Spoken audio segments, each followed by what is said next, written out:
पुनः छल हुआ हमारे साथ। इसका अर्थ देवी मोहिनी विष्णु है।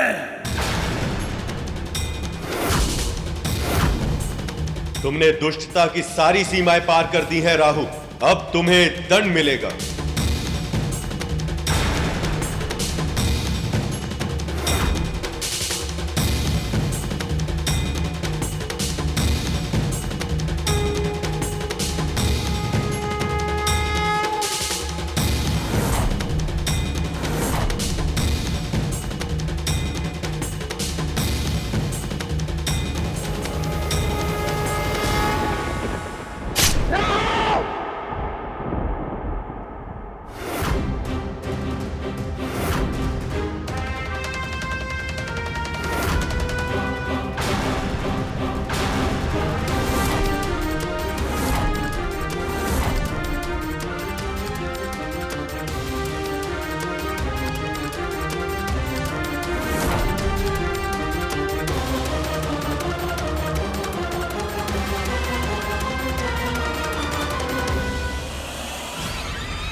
शीश कटने के बाद भी इसके धड़ और शीश दोनों में प्राण है।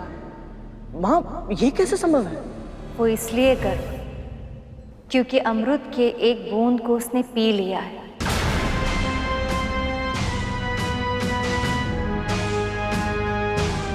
अब इसकी मृत्यु कभी नहीं होगी, पर स्वयं प्रभु के सुदर्शन चक्र ने इसे 2 भागों में विभाजित किया है। इसलिए अब पूरी सृष्टि में कोई भी कभी भी इसे जोड़ नहीं पाएगा। अब ये सदैव 2 भागों में विभाजित रहेगा। जिस प्रकार तूने स्वयं को 2 भागों में बांटकर मेरे साथ छल किया है, यदि फिर किसी के साथ ऐसा छल किया तो तू सदैव के लिए 2 भागों में बट जाएगा और फिर तेरे दोनों भाग कभी एक साथ नहीं हो पाएंगे। ये मेरा श्राप है। इसे चेतावनी दी थी मैंने। यदि इसने धर्म के पथ को चुन लिया होता तो आज ये स्थिति नहीं आती। मुझे तो प्रभु के क्रोध से भय लग रहा है।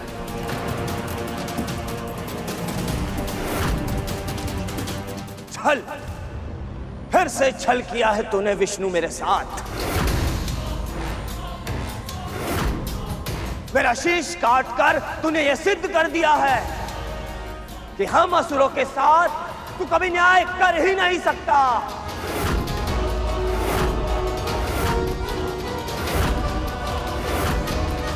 मूर्ख, कोई छल नहीं किया है मैंने, वही किया है जो तुम असुर सदैव करते आए।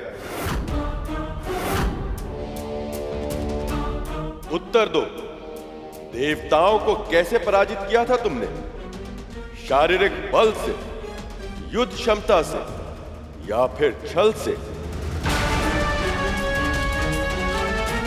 गुरु शुक्राचार्य की तपस्या की शक्ति से, संजीवनी विद्या की सहायता से? क्या वो युद्ध धर्म था? क्या वो किसी योद्धा के लिए आदर्श व्यवहार था? फिर स्वर्ग पर अधिकार पाकर भी तुम्हें संतोष नहीं मिला। पराजित देवताओं को सताने का हर संभव प्रयास करते रहे तुम।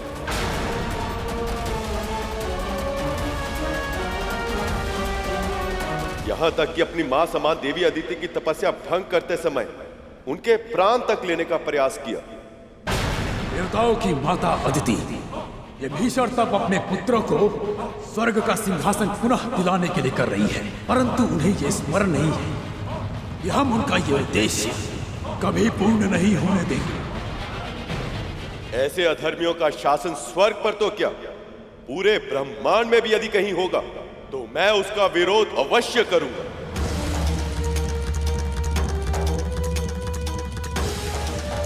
संधि के नियमों के अनुसार देवताओं और असुरों को दोनों को एक साथ मिलकर क्षीर सागर का मंथन करना था, किंतु जब देवता मेरे विवाह में व्यस्त थे तब असुरों ने संधि के नियमों को तोड़कर अमृत को चुराने का षड्यंत्र रचा।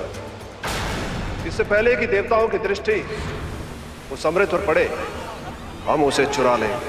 रक्षा कीजिए महाराज, रक्षा कीजिए। धनवंतरी के साथ छल करके कलश छीन लिए और अपनी बारी आने की प्रतीक्षा करने के स्थान पर देवताओं के वेश में आकर अमृत को पाना चाहा।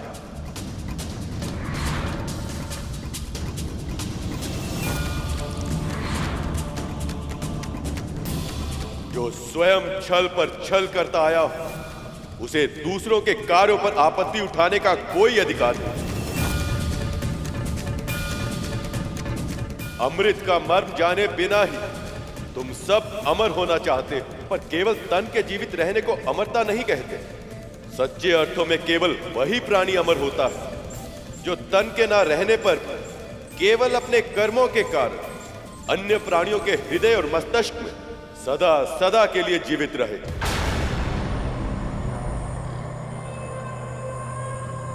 तुम्हें लगता है कि मैं देवताओं का पक्ष लेता हूं, पर जड़ बुद्धि, मैं देवताओं का नहीं, देववत का पक्ष लेता हूं। जानते हो क्या है देववत?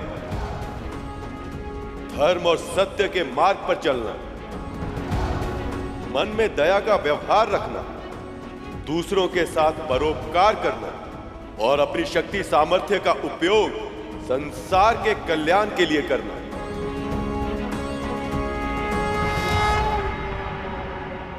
यदि तुम सबने ये किया होता तो मैं आज तुम्हारा पक्ष भी अवश्य लेता, पर अब तुम्हारा मुख राहु और धड़ केतु बनकर अनंत काल तक विचरण करता रहेगा।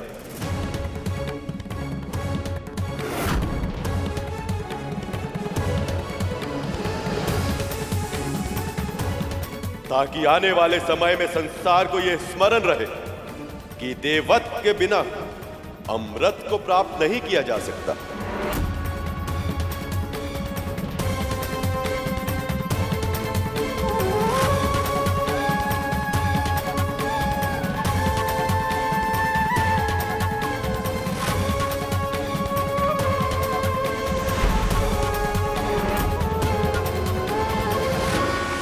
संभालिए देवराज,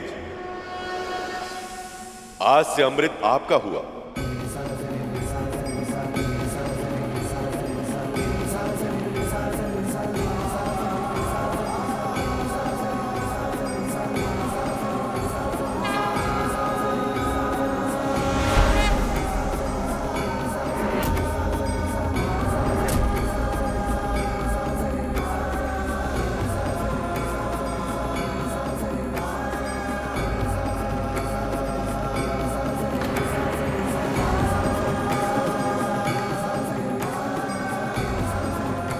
हे नारायण, आपने मेरे पुत्रों को अपना आशीर्वाद दिया, उनकी रक्षा की और उन्हें सामर्थ्यवान भी बना दिया, उन्हें अमर बना दिया आपने।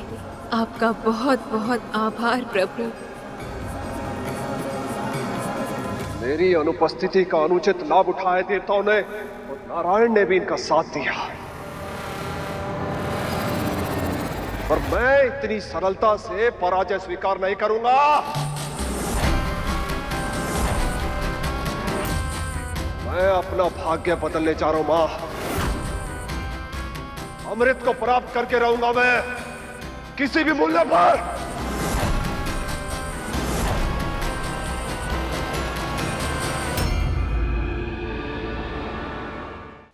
जिस क्षण की कल्पना खुली आंखों से स्वप्न देखने पर विवश कर देती थी, आज वो क्षण सत्य हो गया है।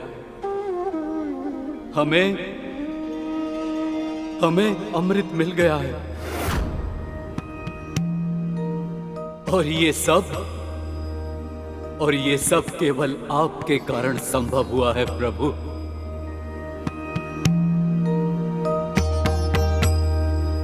मंथन को सुनिश्चित करने के लिए आपने कच्छप का अवतार लिया।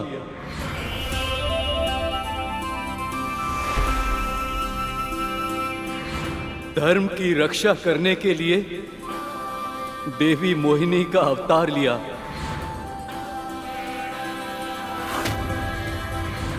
और स्वयं इस कलश की रक्षा की।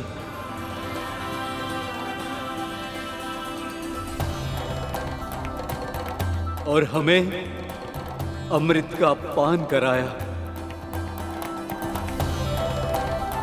आप धन्य हैं नारायण, आपका कोटि कोटि आभार।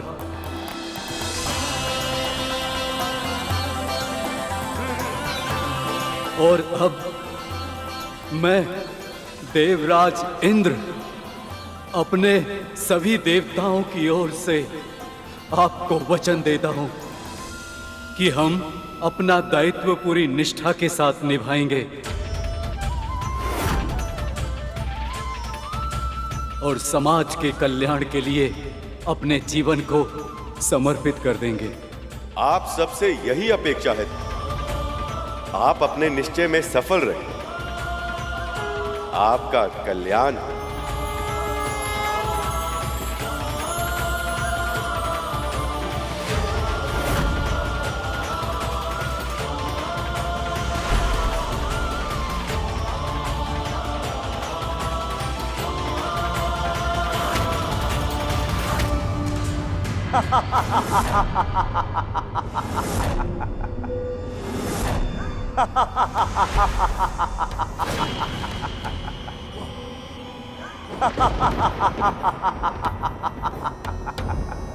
तुम्हें क्या लगा तुम विजयी हो गए हो? पर ये तो बस एक झड़प थी। देवासुर संग्राम तो अभी शेष है और निरंतर चलता रहेगा अनंत काल तक, क्योंकि अब केवल तुम ही नहीं, मैं भी अमर हूं। अमर।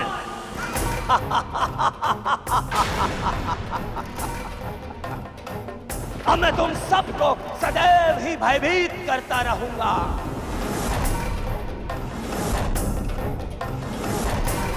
सूर्य और चंद्र ने मेरा भेद खोला था ना,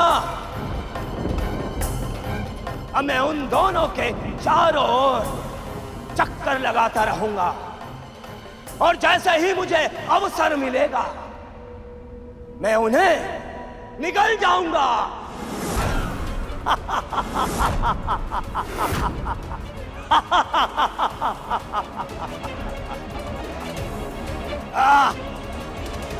कितना दुष्ट है ये राहु। स्वयं परमपिता श्री नारायण से दंड मिला, फिर भी अपने कर्मों को सुधारने का विचार तक नहीं आया इसके मन में।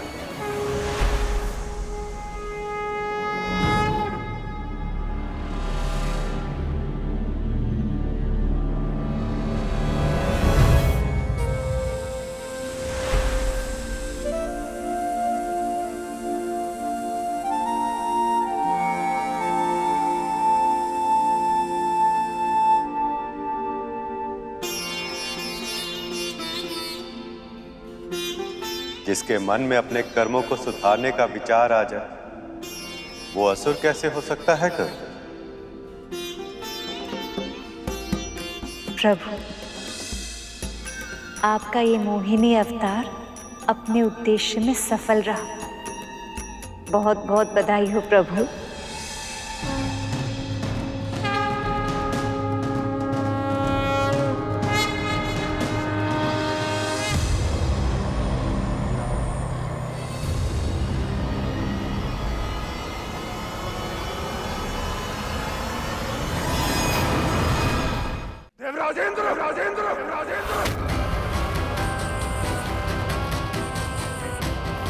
मेरी अनुपस्थिति में अमृत को पाकर स्वयं को चतुर समझ रहे हो? साहस है तो मुझसे युद्ध करो।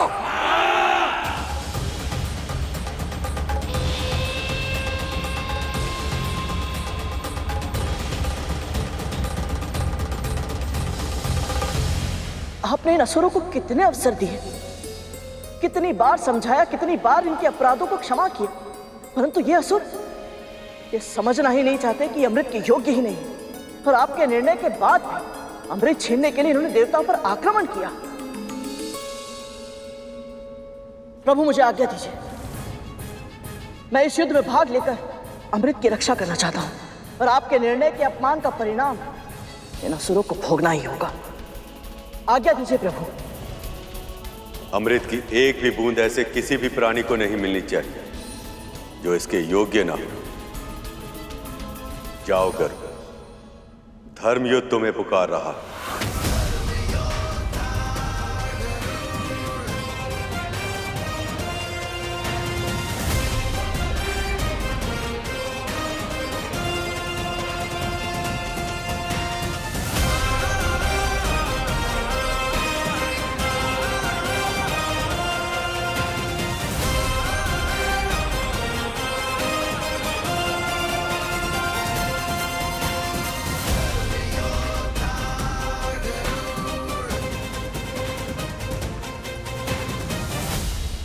असुरों, तन से रक्त की अंतिम बूंद तक क्यों न बह जाए, हमें ये चक्रव्यूह तोड़ना ही होगा। अमृत को किसी भी मूल्य पर पाने का प्रयास करो। आसुरी शक्ति की, आसुरी शक्ति की। प्राणों की परवाह नहीं है देवताओं, अब हम अमृत पी चुके हैं। अब इसकी रक्षा करना हमारा कर्तव्य है, चाहे जो हो जाए। ये सुरक्षा कवच टूटना नहीं चाहिए। आक्रमण!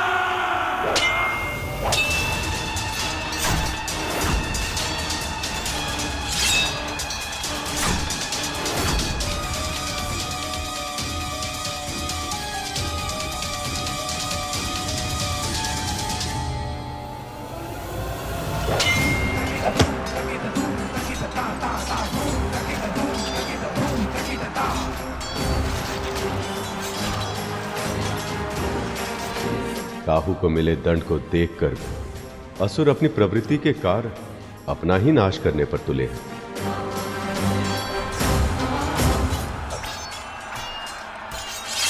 जयंत, मेरे पुत्र।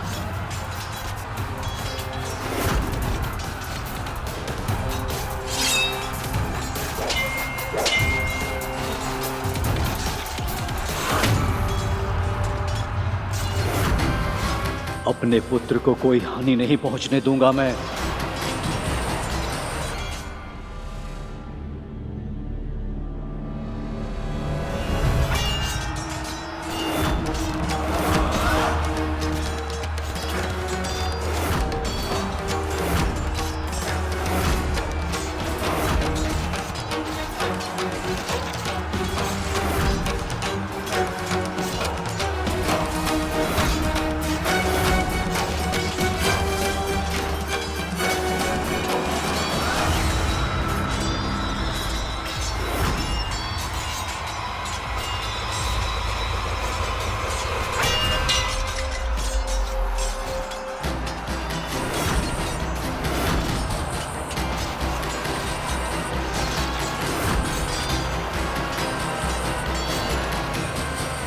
इंद्रपुत्र जयंत अभी भी बालक है प्रभु। एक बालक पर वार करके बलि ने युद्ध के नियमों का उल्लंघन किया है। प्रभु, अब देवराज इंद्र क्या करेंगे? अपने पुत्र की रक्षा या अमृत की?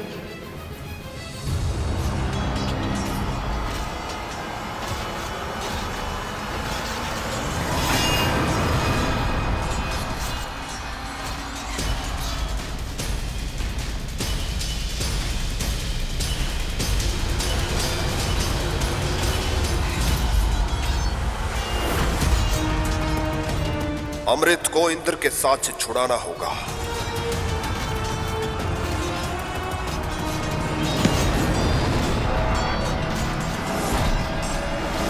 यदि अमृत गिर गया तो अनर्थ हो जाएगा।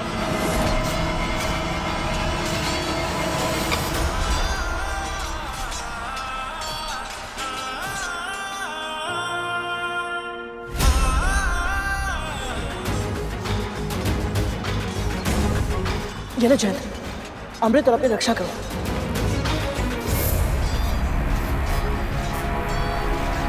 अमृत कलश अपने हाथों में लेने के बाद भी गरुड़ के मन में इसे पीने का विचार नहीं आया।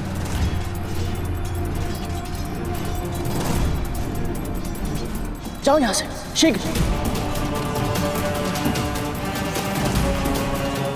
गरुड़, जयंत के साथ जाओ और अमृत को स्वर्ग तक पहुंचाने में उसकी सहायता करो। जाओ।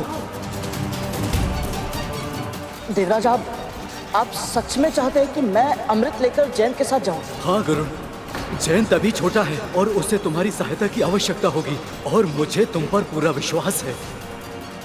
अब परीक्षा होगी गरुड़ के व्यक्तित्व की।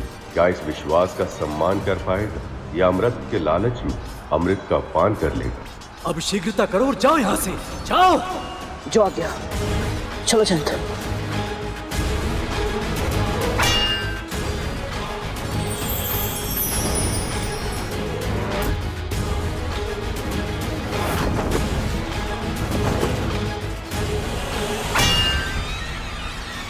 पीछा करो।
प्रभु, अमृत की 4 बूंदें गिर गई।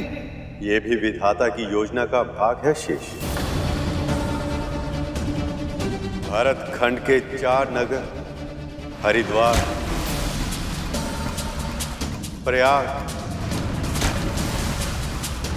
उज्जैन और नासिक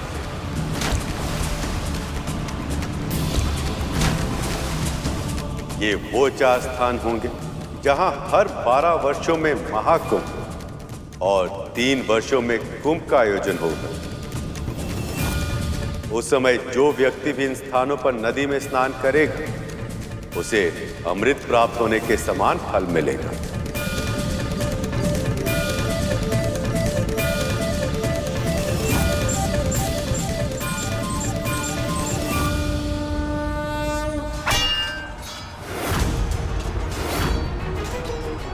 बस बहुत हो चुका।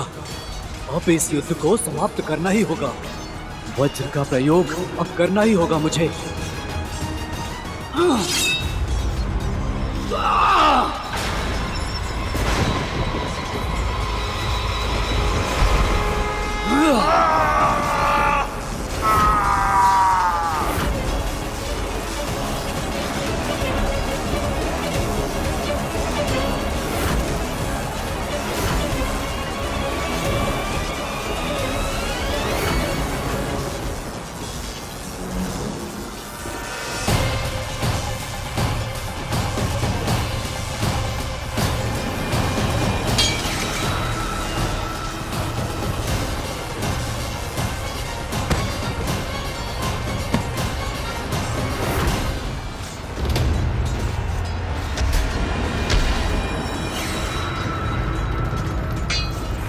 महाराज,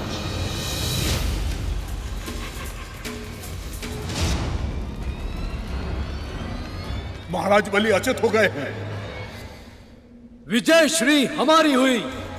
देवराज इंद्र की, देवराज इंद्र की, देवराज इंद्र की, देवराज इंद्र की।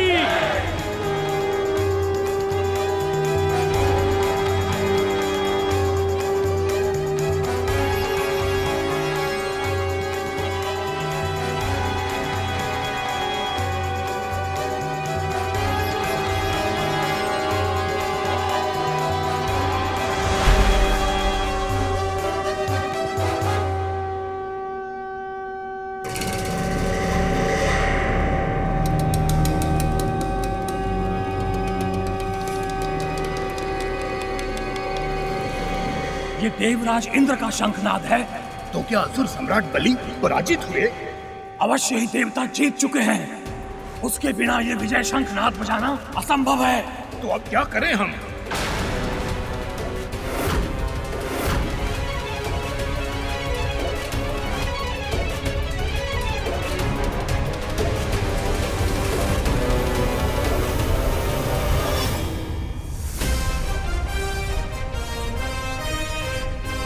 ये तो वही पक्षी है जिसने सेनापति वज्रांग की पूरी सेना को हरा दिया था और मंदराचल पर्वत को अकेले ही उठा लिया था। हे महादेव, हम इनका सामना कुछ असुरों के साथ कैसे कर पाएंगे? भागो, अपने प्राण बचाओ।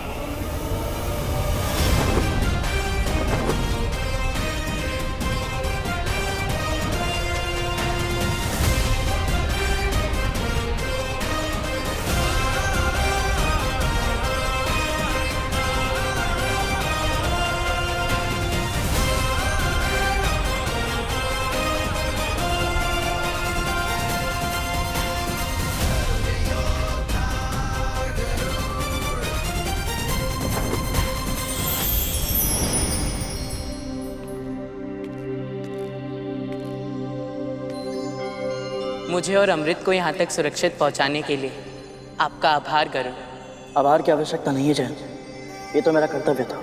चलिए इसे सुरक्षित भीतर रख देते हैं। नहीं जैन, स्वर्ग में प्रवेश करने का अधिकार अब तक मैंने अर्जित नहीं किया है। मेरा कर्तव्य तो बस तुम्हें और अमृत को यहाँ सुरक्षित पहुँचाना था, तो मुझे लौटना होगा। सचमुच आपकी कर्तव्य निष्ठा अद्भुत है गरुड़।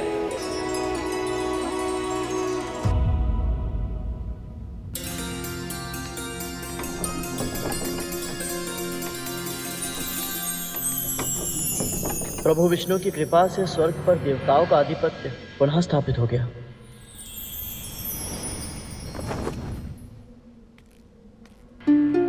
इस अमृत को किसी सुरक्षित स्थान पर रखना होगा।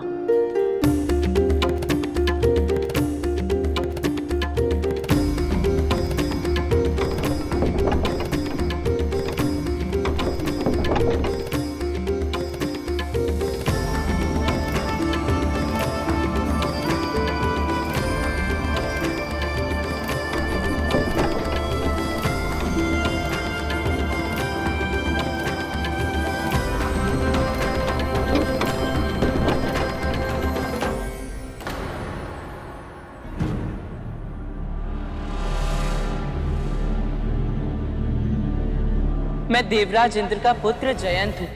अमृत को सुरक्षित रखने आया हूँ। कृपया मुझे अंदर प्रवेश करने की अनुमति दें।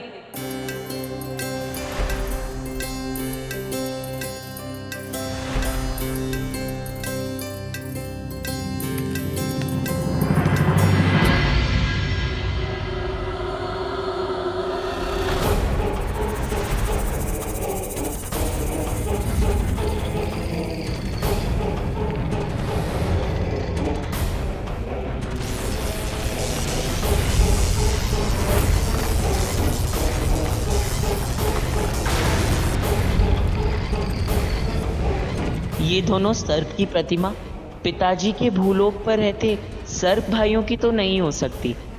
अवश्य इन्हें स्वर्लोक की सुरक्षा के लिए बनाया गया है।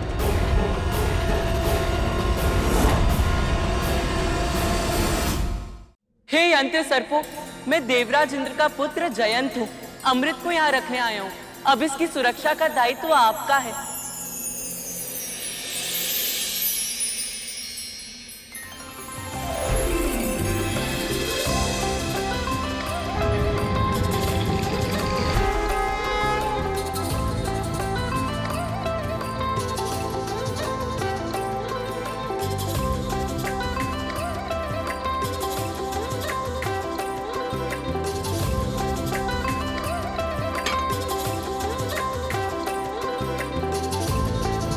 अब अमृत सुरक्षित हुआ।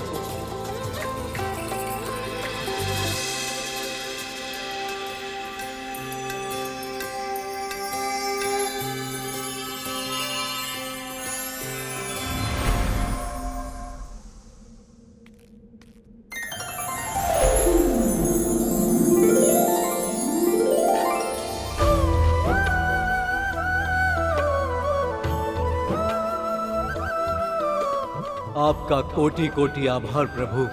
श्रीहीन, भाग्यहीन, परम दुख की अवस्था में हम देवता व्याकुल थे और ऐसी स्थिति में आपने हमारी पुकार सुनी। हम पे कृपा करके क्षीर सागर के मंथन जैसे असंभव कार्य को संपन्न किया। हम तो बस माध्यम थे प्रभु। ये विजय, ये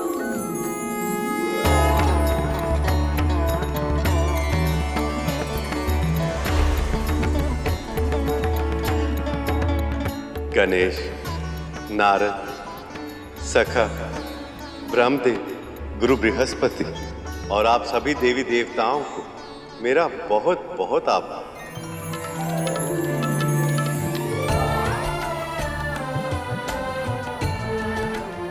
आप सबकी सहायता से समुद्र मंथन सफल हो पाया। आप सबकी सम्मिलित शक्ति ने वो कर दिखाया जो कुछ समय पहले कल्पना से भी परे था।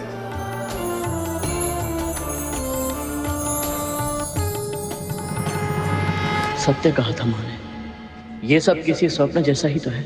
इतने समय तक वैकुंठ में रहने के बाद यहाँ से लौटने का तनिक भी मन नहीं कर रहा, परंतु माँ को अकेले भी तो नहीं छोड़ सकता।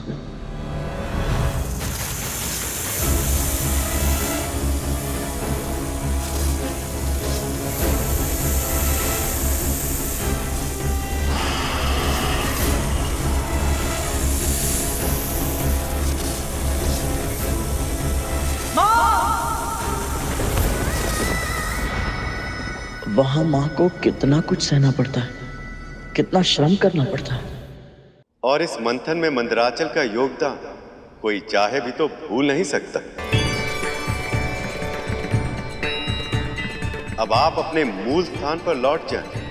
मैं आपको यह आशीर्वाद देता हूं कि आपकी सतह पर सदैव दुर्लभ से दुर्लभ जड़ी बूटियां और औषधीय पौधे उगते रहेंगे, जो अनंत काल तक मानव जाति की सेवा करेंगे। और उसके कारण कोई भी पृथ्वीवासी आपको कभी भूल नहीं पाएगा। अनंत काल तक यश और सम्मान के पात्र होंगे आप।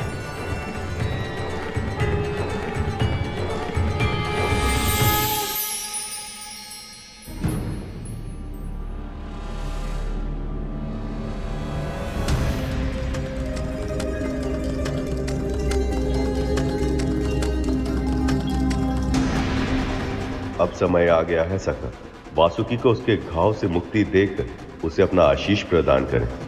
अवश्य सखा।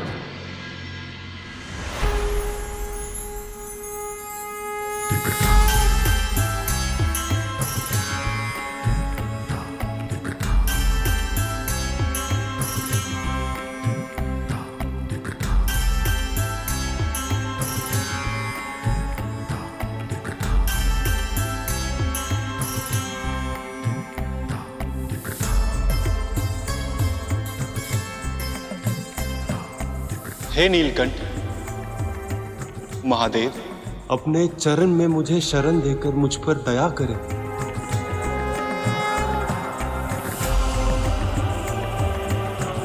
उठो वासुकी, उठो।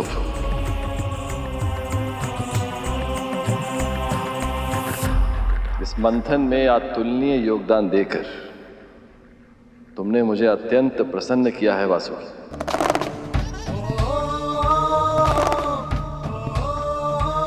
अब से तुम्हारा स्थान मेरे चरणों में नहीं, ऊपर है, बहुत ऊपर। प्रभु,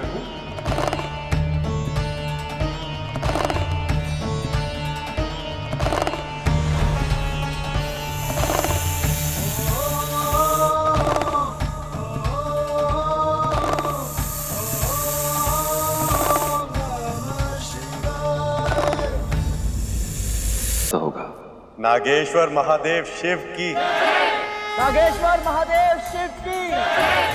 नागेश्वर महादेव शिव की। नागेश्वर महादेव शिव की। नागेश्वर महादेव शिव की जय। मां के आशीर्वाद के बिना संसार का कोई भी कार्य सफलतापूर्वक संपन्न नहीं किया जा सकता। आपकी प्रार्थना की शक्ति ने ही हमारी विजय को संभव बनाया है मां। आपको कोटि कोटि प्रणाम।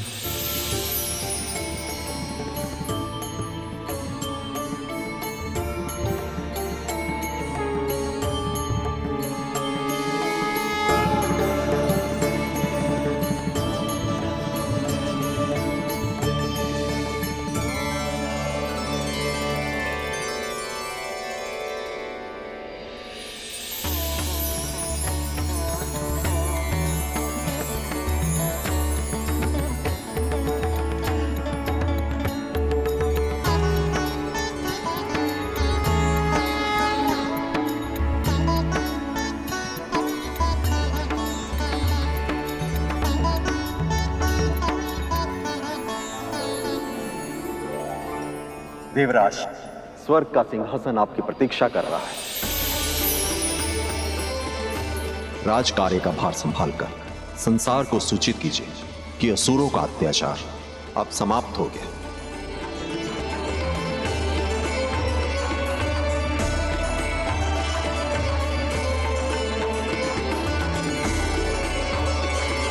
हे परमपिता, परम प्रभु नारायण, आपकी कृपा के कारण ही आज हम सब इस शुभ क्षण के साक्षी बन पाए हैं।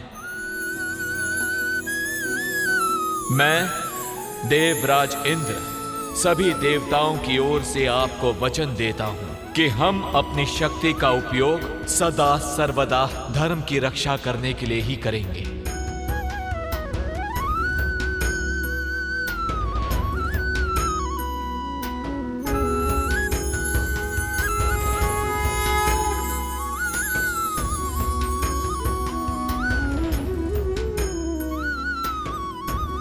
देवराज इंद्र की, देवराज इंद्र की, देवराज इंद्र की, देवराज इंद्र की, देवराज इंद्र की, देवराज इंद्र की, देवराज इंद्र की, देवराज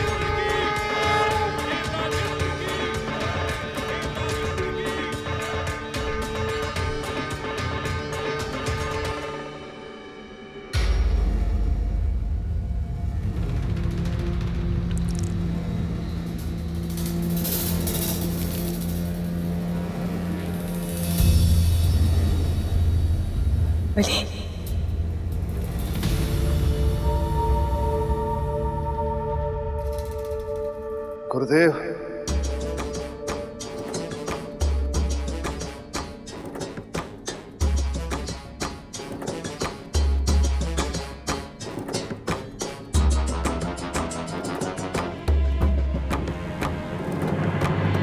मैं तो आपसे क्षमा मांगने के योग्य भी नहीं रहा गुरुदेव।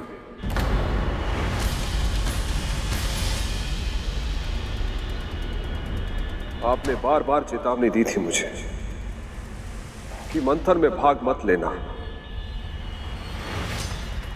और मैंने आपके सुझाव नहीं माने।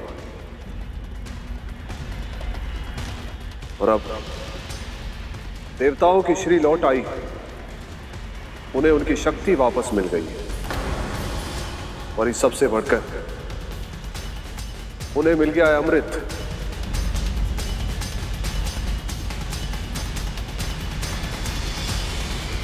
मां, मैं आपका स्वप्न पूरा नहीं कर पाया। स्वर्ग का राज सिंहासन भी गंवा दिया मैंने, और इस सब में देवताओं के छल बल से अधिक योगदान मेरी मूर्खता का है। पुत्र,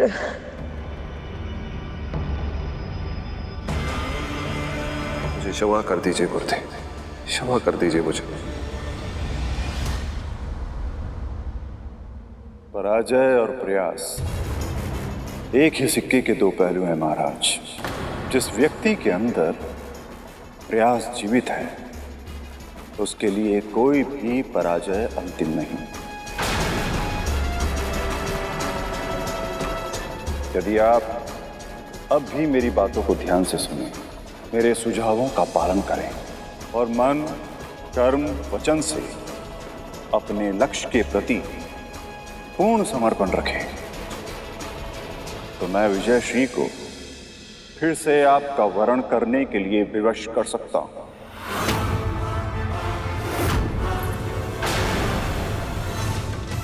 और जो कुछ भी आपने खोया है वो सब कुछ और उसके अतिरिक्त बहुत कुछ आप प्राप्त कर सकते हैं।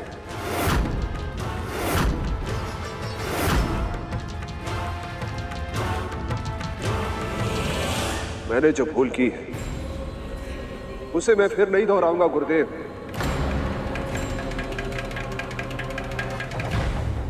आपके हर सुझाव का आदेश की तरह पालन करूंगा। आपके दिखाए मार्ग पर चलूंगा मैं।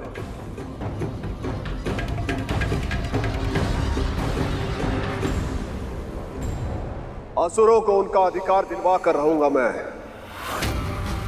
महाराज बलि की, महाराज बलि की, महाराज बलि की, महाराज बलि की। प्रभु, माँ, न जाने मेरे मन में भावनाओं का ज्वार उमड़ रहा है। एक ओर तो मैं बहुत प्रसन्न हूं कि हमारा उद्देश्य सफल हुआ, परंतु दूसरी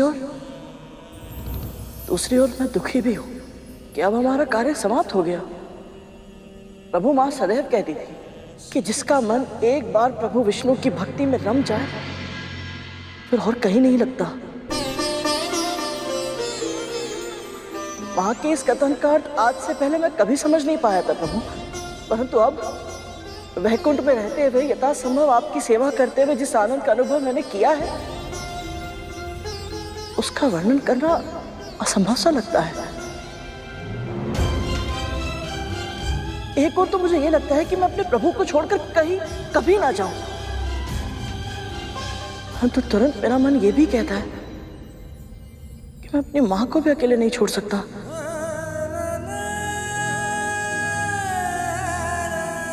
और विशेष रूप से तब जब बड़ी मां के कारण प्रतिदिन प्रतिक्षण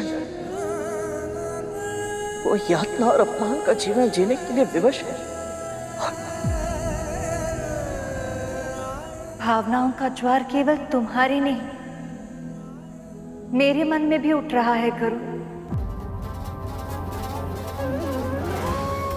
जानती हूं तुम्हें अपनी मां के पास जाना आवश्यक है,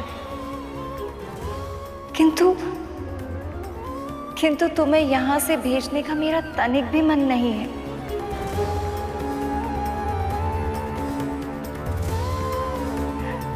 आशा की किरण की तरह मिले थे तुम मुझे जब मैं स्वामी के प्रतीक्षा में व्याकुल थी।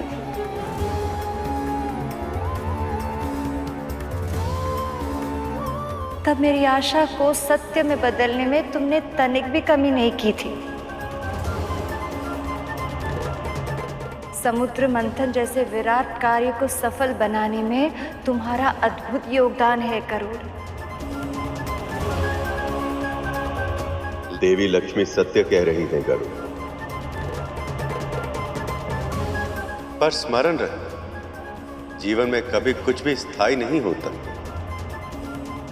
आज देवी विंता को तुम्हारी आवश्यकता है, इसलिए तुम वैकुंठ और हमें छोड़कर जा रहे हो, पर शीघ्र ही हम फिर मिलेंगे।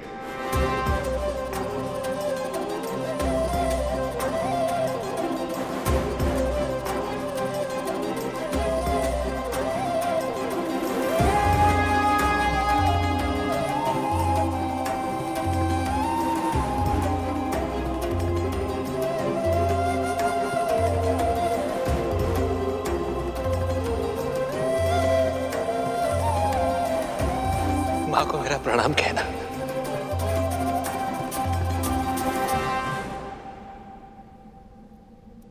आज्ञा दीजिए प्रभु। माँ,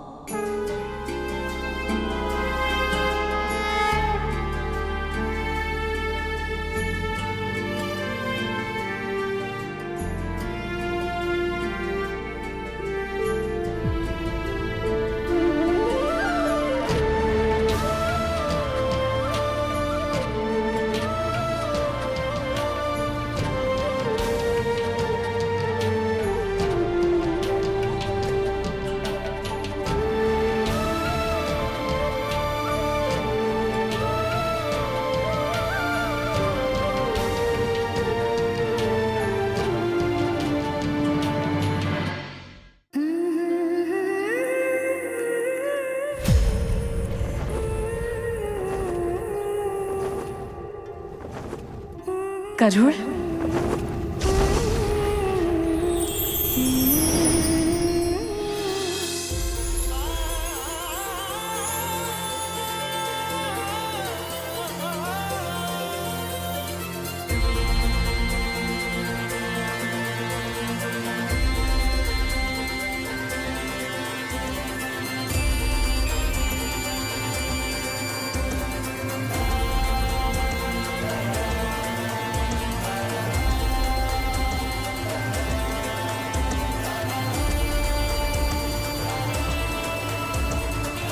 माँ, क्या हुआ?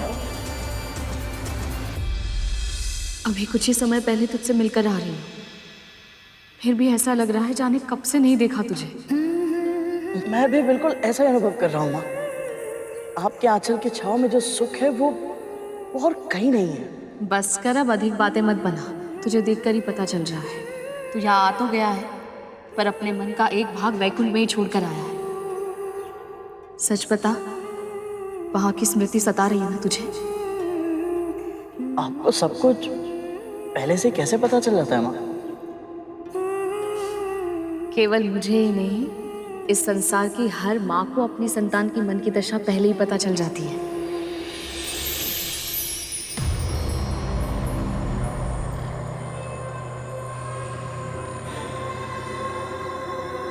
आ गया तू?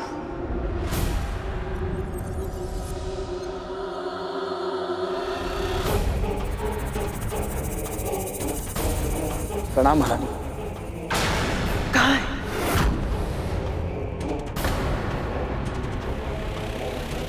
तू रिक्त हाथों से क्यों आया है? मेरे भाग का अमृत क्यों नहीं लाया तू?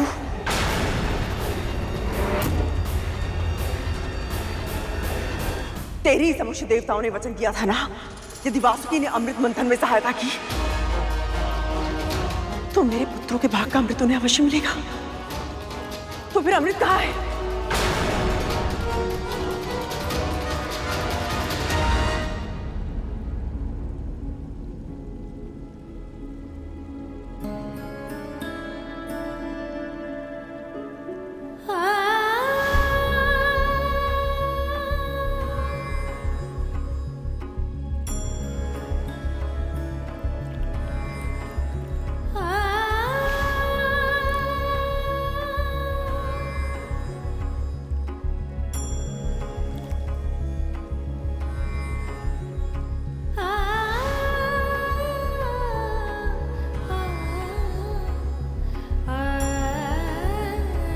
आप कमल का फूल खिला रही और आपके मुख पर मुरझाए हुए फूलों से उदासी, ऐसा क्यों देख? पुत्र के मुख पर दुखों की छाया देखकर मां प्रसन्न कैसे रह सकती है? आप गरुड़ के लिए चिंतित हैं ना देवी? प्रभु, आपने अपने हृदय में स्थान देकर मुझे सब कुछ दिया है, पर यदि मैं आपसे कोई उपहार मांगू तो? आपको प्रसन्न करने के लिए मुझे जो भी करना हो मैं वो अवश्य करूंगा देवी।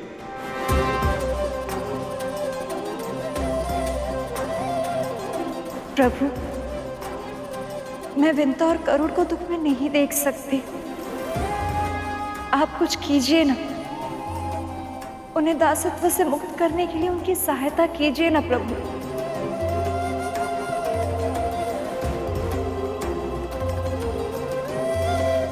प्रभु,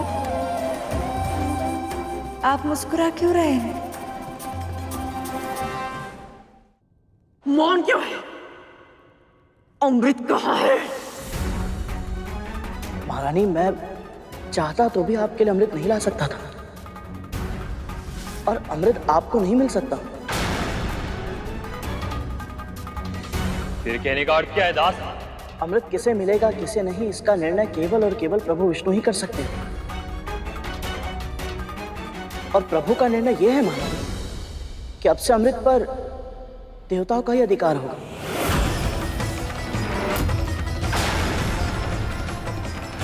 यहां तक कि असुरों को भी अमृत नहीं मिला है। कैसे संभव है? जब वासुकी को लेके जाना था तब देवताओं और असुरों दोनों ने सहमति दी थी कि मेरे पुत्रों में भी अमृत बांटा जाएगा। परंतु जो वस्तु उनकी थी ही नहीं, उसके लिए सहमति देने का अधिकार भी नहीं था उनके पास। उन्होंने आपको ऐसा वचन दिया था जो वो कभी पूरा नहीं कर सकते थे। ये निर्णय केवल और केवल श्री नारायण का ही है। पता है, जब राहु ने छल से देवताओं की पंक्तियों में बैठकर अमृत का पान किया तो प्रभु ने अपने सुदर्शन चक्र से उसका शीश धड़ से अलग कर दिया था। अमृत ग्रहण करने के बाद भी उसका जीवन मृत्यु से भी बुरा है। महारानी, मेरा सुझाव तो यही है कि आपको अमृत को भूलकर प्रभु के निर्णय को स्वीकार कर लेना चाहिए।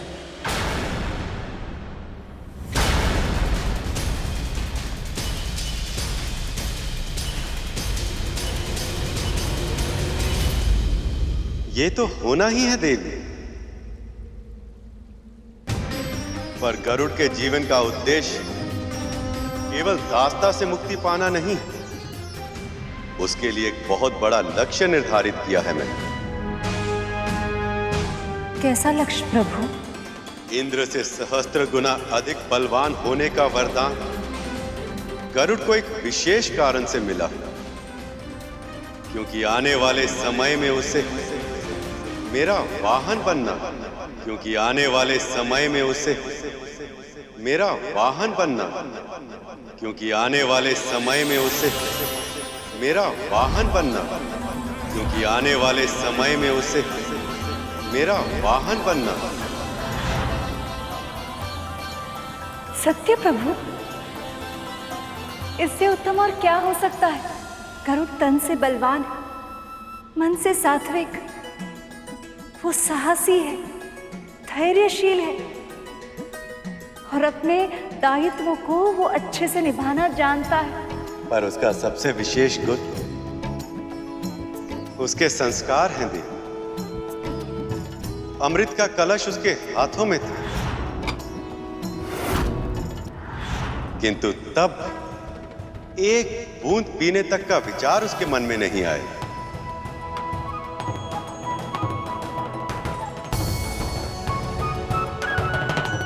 प्रभु, हम किसकी प्रतीक्षा कर रहे हैं? चलिए ना, हम उन दोनों को ये सूचना दे देते हैं। गरुड़ और विंता ये बातें सुनकर कितनी प्रसन्न होंगी। ये इतना सरल नहीं है देवी। आप तो जानती हैं, मैं इस सृष्टि का पालनहार। ये संपूर्ण सृष्टि मेरे उदर में वास करती है और ऐसे में अपनी पीठ पर मेरे भार का वहन करने के केवल शारीरिक शक्ति की ही नहीं, अपितु मानसिक और आध्यात्मिक शक्ति भी चाहिए।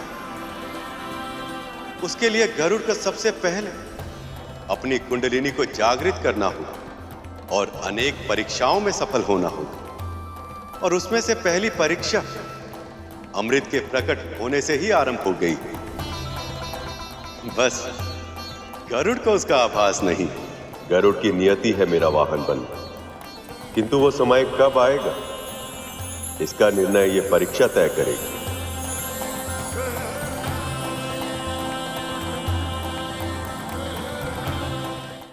वचन में दी गई वस्तु पर हमारा अधिकार है गरुड़, और दास होने के नाते हमारा अधिकार, हमारे भाग का अमृत तुझे प्रभु से मांगना चाहिए था। शेषनाग वासुकी, जब अपने ही पुत्रों ने अमृत न मांगा हो तो इस पराये से क्या आस रखूं मैं? आप ऐसे क्यों बोल रही हैं दीदी? यदि नारायण ने अमृत देवताओं को देने का निर्णय किया है तो उसके पीछे कोई ठोस कारण अवश्य होंगे। हमारे लिए तो उनका आशीर्वाद ही पर्याप्त है। दूसरों की दया दृष्टि से कुछ भी मिल जाए उससे संतुष्ट हो जाना दासों के लिए उचित होता होगा दासी माँ, हमारे लिए नहीं। हमारी माँ ने हमें ऐसे संस्कार नहीं दिए कि कोई हमारा अधिकार छीन ले और हम चुपचाप अत्याचार सहन कर ले। अमृत पर हमारा अधिकार है मां, और वो अधिकार हम लेकर रहेंगे। हाँ मां, जिस वस्तु का वचन दिया जा चुका उसे प्राप्त करना हर शूरवीर का धर्म होता है। जब अधिकार मां की ना मिले तो छीनना आवश्यक हो जाता है मां। परंतु अमृत देवताओं की सुरक्षा में है और उनसे युद्ध करना उचित नहीं होगा महारानी।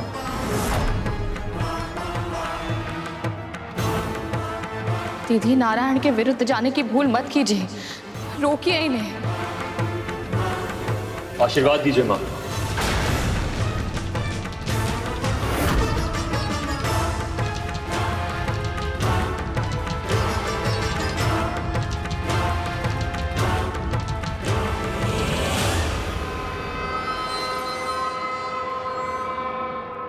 खड्गेन आक्रम्य भुजिता वीर भोग्य वसुंधरा। खड्गेन आक्रम्य भुजिता वीर भोग्य वसुंधरा। खड्गेन आक्रम्य भुजिता वीर भोग्य वसुंधरा। खड्गेन आक्रम्य भुजिता वीर भोग्य वसुंधरा।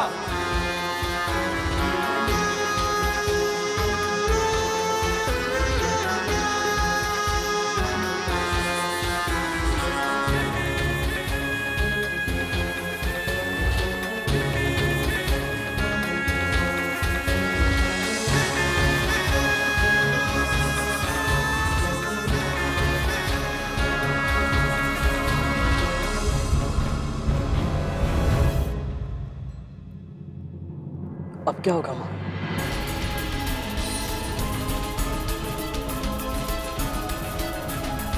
प्रभु, पृथ्वी पर स्थिति सुधरते हुए दिखाई नहीं दे रही। कद्रू ने ना तो विवाह में कुछ सीखा और ना ही व्यक्तिगत अनुभव से। ये जानने के बाद भी कि राहु के साथ क्या हुआ, उसने अपने पुत्रों को अमृत छीनने के लिए भेज दिया।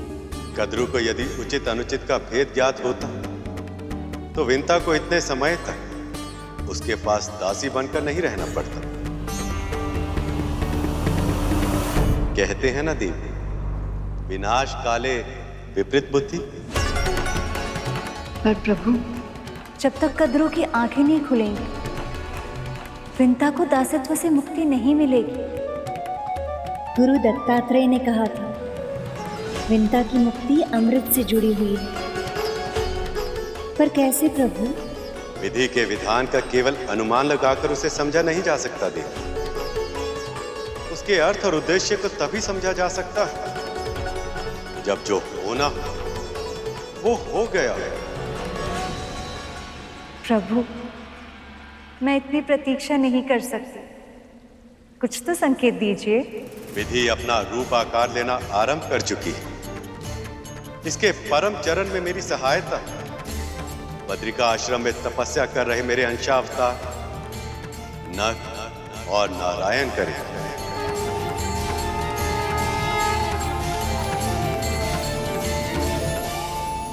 ओम नमो भगवते वासुदेवाय। ओम नमो भगवते वासुदेवाय। ओम नमो भगवते वासुदेवाय। ओम नमो भगवते वासुदेवाय। ओम नमो भगवते वासुदेवाय। ओम नमो भगवते वासुदेवाय। ओम नमो भगवते वासुदेवाय।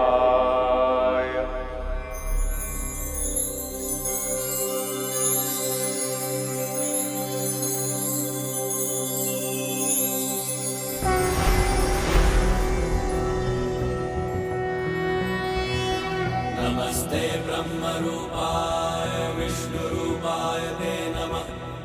नमस्ते रुद्ररूपाय करिरूपाय ते नमः विश्वरूप स्वरूपाय नमस्ते ब्रह्मचारिणे भक्तप्रियाय देवाय नमस्तुभ्यं विनायक ओम नमः।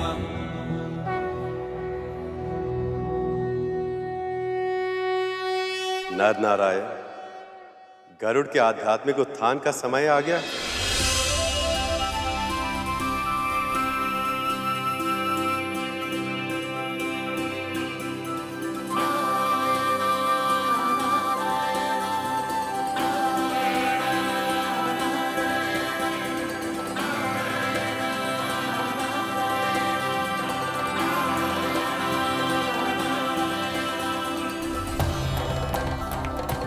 हम समझ गए प्रभु, आप जैसा चाहते हैं वैसा ही होगा।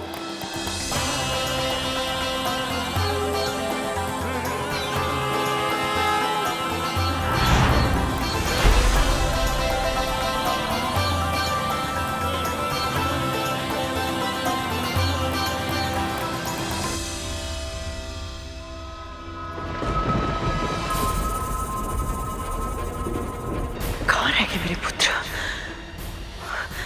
अभी तक आए क्यों नहीं?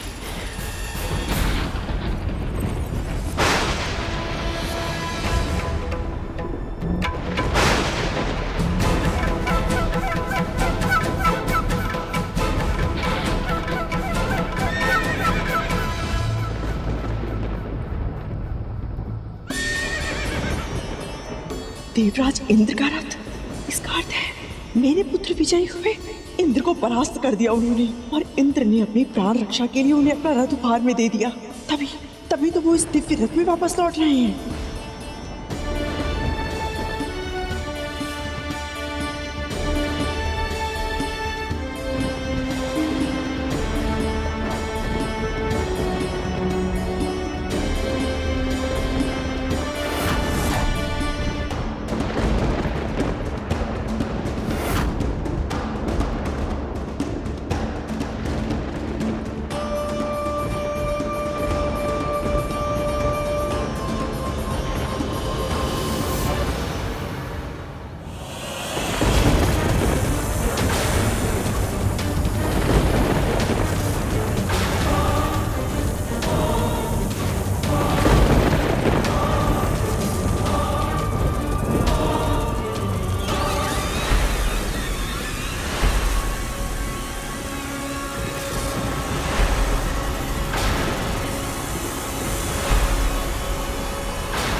जिनका भाई अपने तन पर लगने वाले कोटि कोटि घावों के बारे में तनिक भी चिंता किए बिना समुद्र मंथन में स्वयं को घिसता रहा, कष्ट सहता रहा,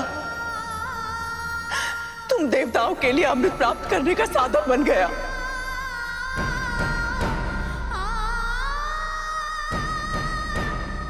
उन्हीं के साथ इतना निष्ठुर व्यवहार। ये उन्हीं वासुकी के भाई और आपके पुत्र हैं विमाता, इसीलिए जीवित हैं।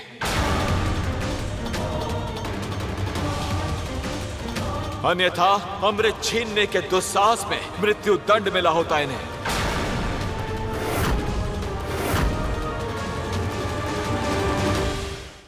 अमृत पर जितना अधिकार आप देवताओं का है, उतना ही मेरे पुत्रों का भी।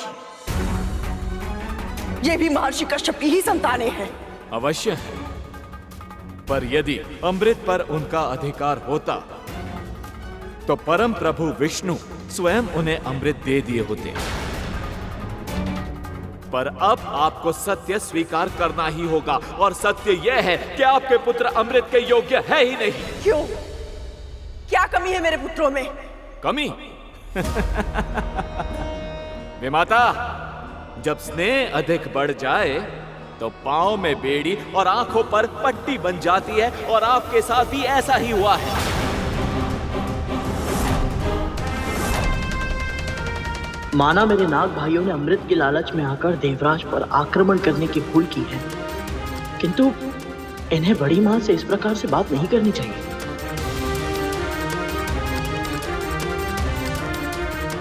अब आपने पूछा है, इसलिए सत्य का दर्पण दिखाना मेरा कर्तव्य है, मेरा दायित्व है। तो सुनिए, सबसे पहली कमी तो यही है कि इन्होंने अपनी मां के साथ उनके हर अधर्म में उनका अर्थात आपका साथ दिया है।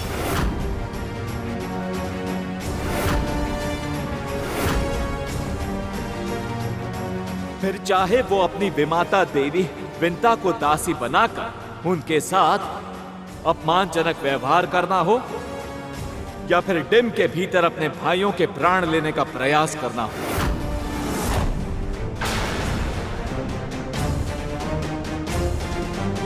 और केवल यही नहीं विमाता, इनमें दया और परोपकार की भावनाएं भी नहीं।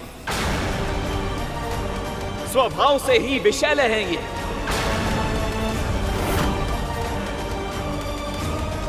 पर यदि अमृत पर इनका अधिकार हो गया तो पृथ्वी का संतुलन बिगड़ जाएगा, और मैं ये होने नहीं दूंगा विमाता।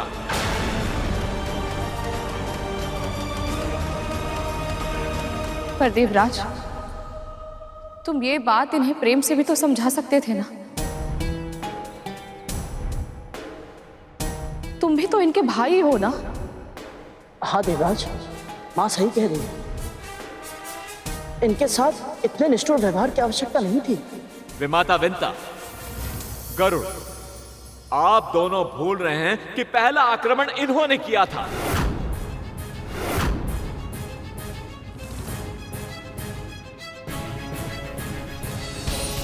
और ये बात भी सत्य है कि जिनकी मां बुद्धिमान ना हो, जो अपनी ही महत्वाकांक्षा के कारण धर्म और अधर्म पर भेद नहीं करती हो, उन्हें बातों से क्या, प्रेम से भी समझाना असंभव है।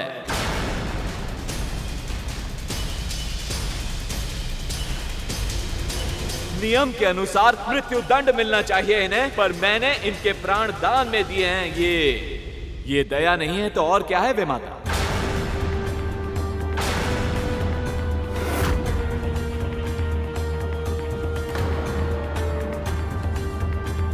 अब इस क्षण के बाद किसी ने कभी भी अमृत पर कुदृष्टि डाली तो उसकी मृत्यु निश्चित है।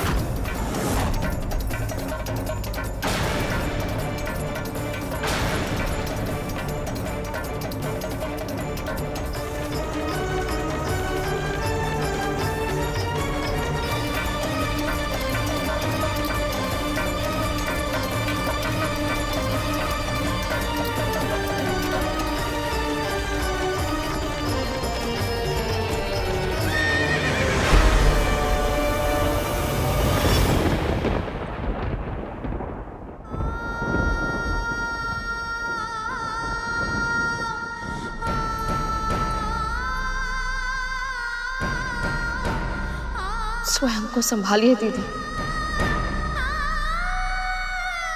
कुछ नहीं होगा इन्हें, स्वस्थ हो जाएंगे ये।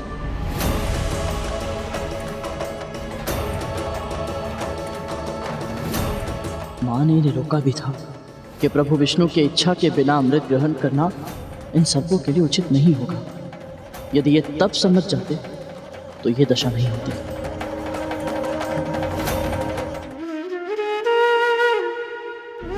बहुत पीड़ा पहुंची है बड़ी मां को। देवराज को इनके पुत्रों के विषय में ऐसे कटु वचन नहीं कहने चाहिए थे।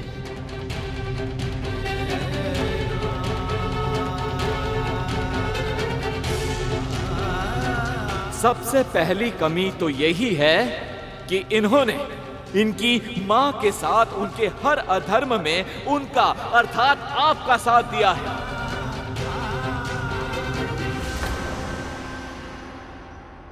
ये उन्हीं वासुकी के भाई और आपके पुत्र हैं विमाता कद्रु, इसीलिए जीवित हैं, अन्यथा अमृत छीनने के दुस्साहस में मृत्यु दंड मिला होता इन्हें।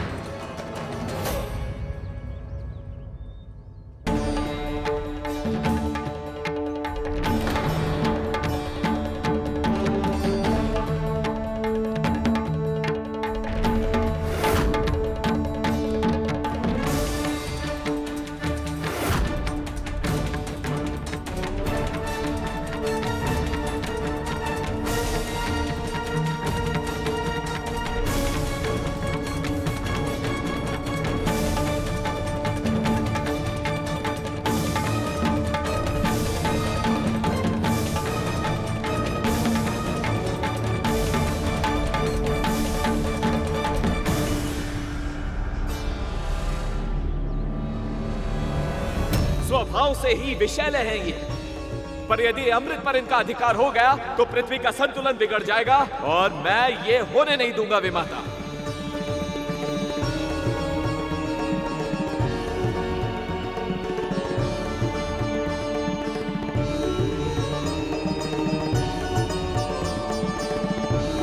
विमाता, जब स्नेह अधिक बढ़ जाए तो पांव में बेड़ी और आंखों पर पट्टी बन जाती है, और आपके साथ भी ऐसा ही हुआ है।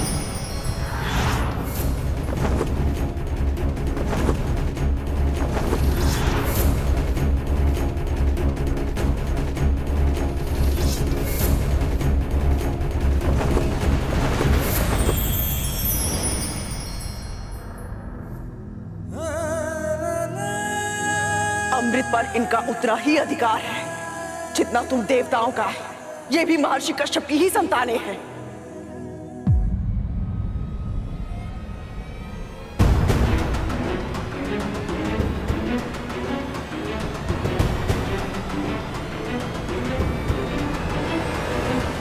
मैं जहां जहां जा रहा हूं ये दोनों मुझे वहां दिख रहे हैं, और ये मुझे इस प्रकार क्यों देख रहे हैं? कौन है ये दोनों?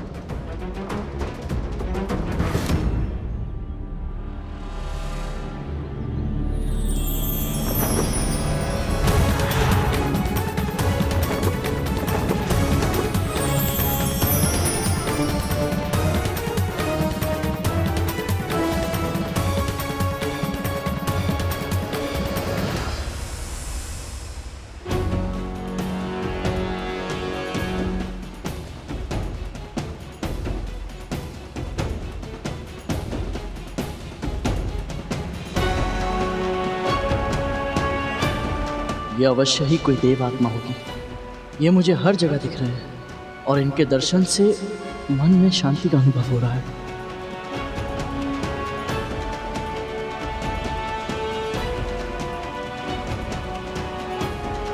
गरुड़,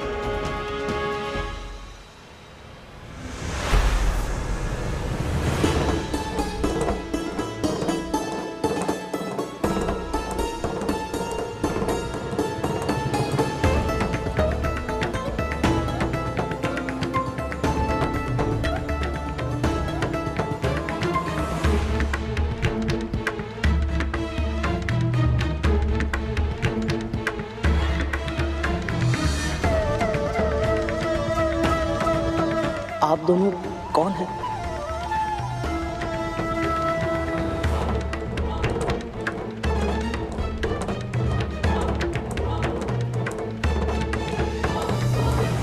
मैं जहां जाता हूं आप दोनों के ही दर्शन होते हैं। आपके चारों ओर दिव्य आभा भी है। मुझे क्षमा कीजिएगा, परंतु मैं पहचान नहीं पा रहा हूं।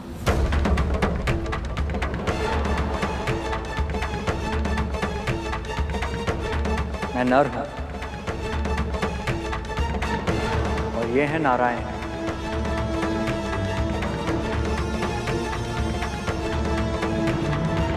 हम दोनों परम प्रभु विष्णु के अंशावतार।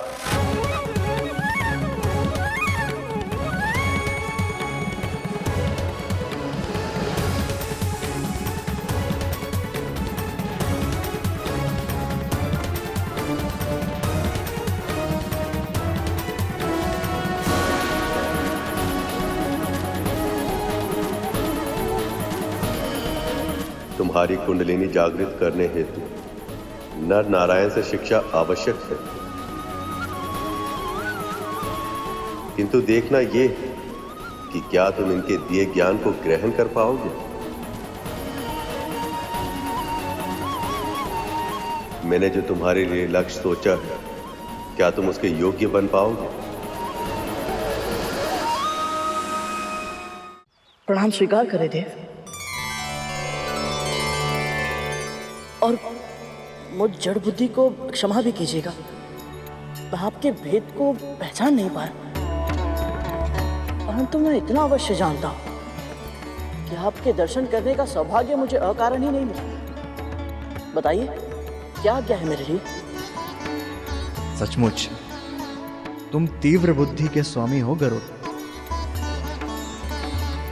तुम चतुर, साहसी हो, धर्म का पालन करने वाले और संस्कारी भी हो। इनके अतिरिक्त भी कई गुण हैं तुम। हम उन्हीं गुणों को निखारने के लिए आए हैं, तुम्हें योग्य बनाने के लिए आए हैं।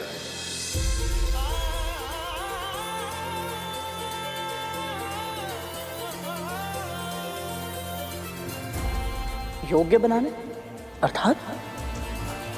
हाँ, तुम जिनकी कल्पना तक नहीं कर सकते ऐसे महत्वपूर्ण कार्य करना, विशेष उपलब्धियां प्राप्त करना, यह तुम्हारी नियति है गरुड़।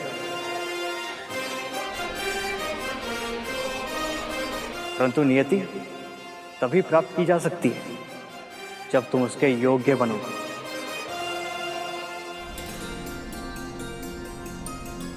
और योग्यता कैसे प्राप्त होगी, हम इसी का प्रशिक्षण देने आए हैं। ऐसा कौन सा कार्य करना है मुझे जिसके प्रशिक्षण के लिए श्री विष्णु के अंश अवतारों को स्वयं आना पड़ा? सही समय आने पर तुम्हें इसका कारण और उद्देश्य दोनों पता लग जाएंगे।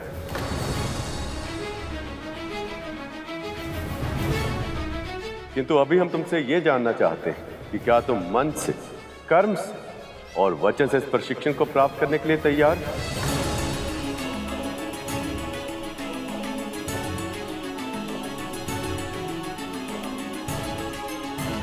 मैं आपके हर शब्द को आदेश मानकर स्वीकार करूंगा गुरुदेव। बताइए क्या करना होगा मुझे?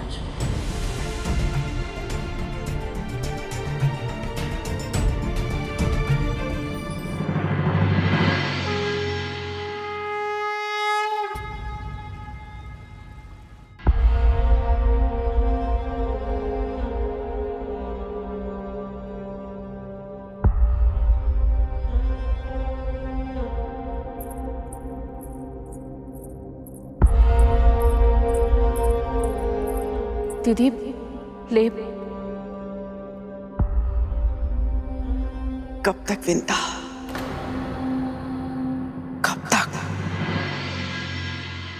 कब तक मेरे पुत्र यूं ही युद्ध में पराजित होते रहेंगे और चोटिल होते रहेंगे? ये औषधि इनके तन के घाव को तो ठीक कर देगी, किंतु मेरे मन पे जो आघात लगा है उसे कौन ठीक करेगा?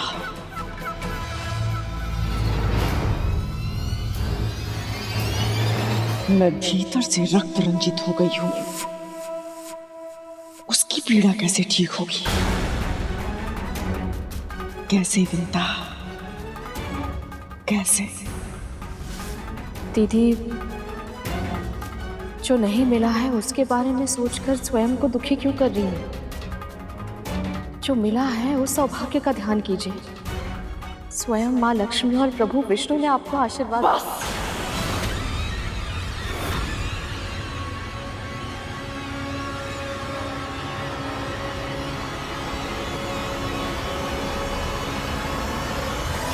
पर दीदी,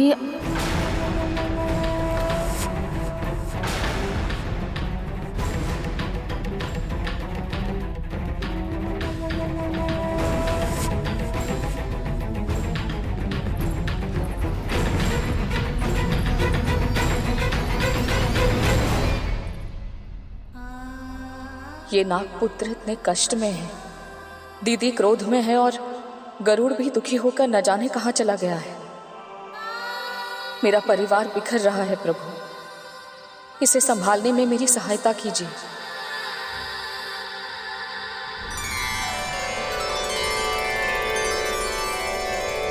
ॐ आदित्याय विद्महे सहस्रकिरण्य धीमहि तन्नो सूर्य प्रचोदयात्।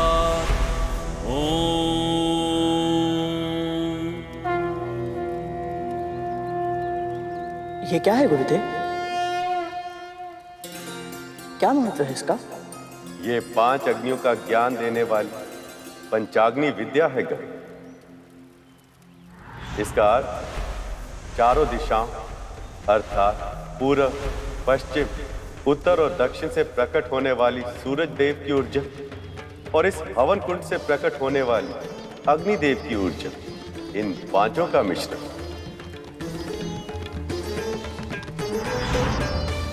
इससे साधक के अंतर्निहित शक्ति के प्रकटीकरण की प्रक्रिया आरंभ होती है। यह ऐसे भी कहा जा सकता है कि यह विद्या साधक के आत्मिक विकास की नींव है। इस संसार में आत्मा जन्म लेती है और नियत जीवन व्यतीत करके मरण को प्राप्त हो जाती है। ऐसा चक्र सदैव चलता रहता है, निरंतर। ऐसा कैसे होता है, क्यों होता है और इस चक्र से व्यक्ति को मुक्ति कैसे मिल सकती है, ये सब ज्ञान पंचाग्नि विद्या से मिल सकता है।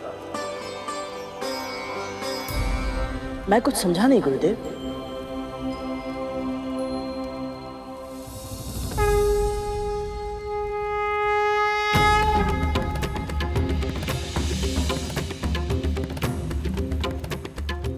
हम सब में एक दिव्य महाशक्ति छुपी होती है जिसका नाम कुंडलिनी।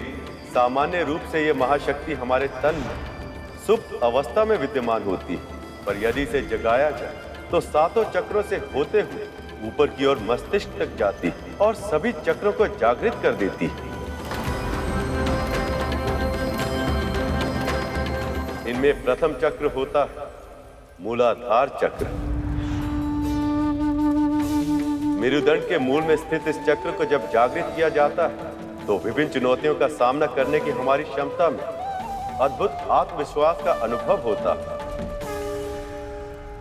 ऐसा लगता है जैसे हम अपने दोनों पांवों पर पूरी दृढ़ता से खड़े होने में सक्षम हैं। पर जब ये अवरुद्ध तो हमें संकट का आभास होता है। ऐसा लगता है जैसे हम अस्थिर भूमि पर खड़े हैं और कभी भी गिर सकते हैं।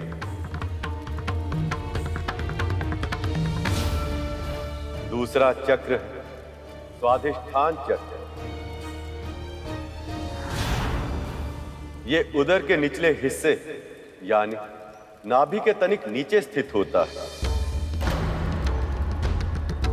यह साधक के आत्मिक विकास के दूसरे चरण का प्रतीक है। हम अपनी और अन्य व्यक्तियों की भावनाओं के साथ कैसे जुड़ते हैं, इसे समझने में यह चक्र हमारी सहायता करता है। तीसरा चक्र मणिपुर चक्र।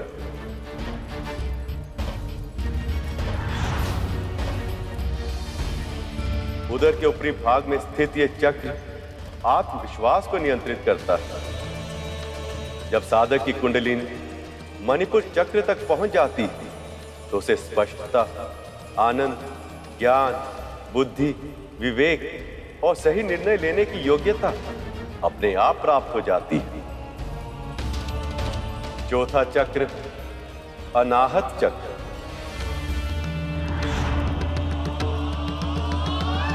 हृदय के समीप व्यक्ति के वक्ष के मध्य में स्थित यह चक्र अपने से नीचे और अपने से ऊपर चक्रों के मध्य में पुल की भांति कार्य करता है। प्रेम, आनंद और शांति इसी चक्र के नियंत्रण में। पांचवा चक्र है विशुद्ध चक्र।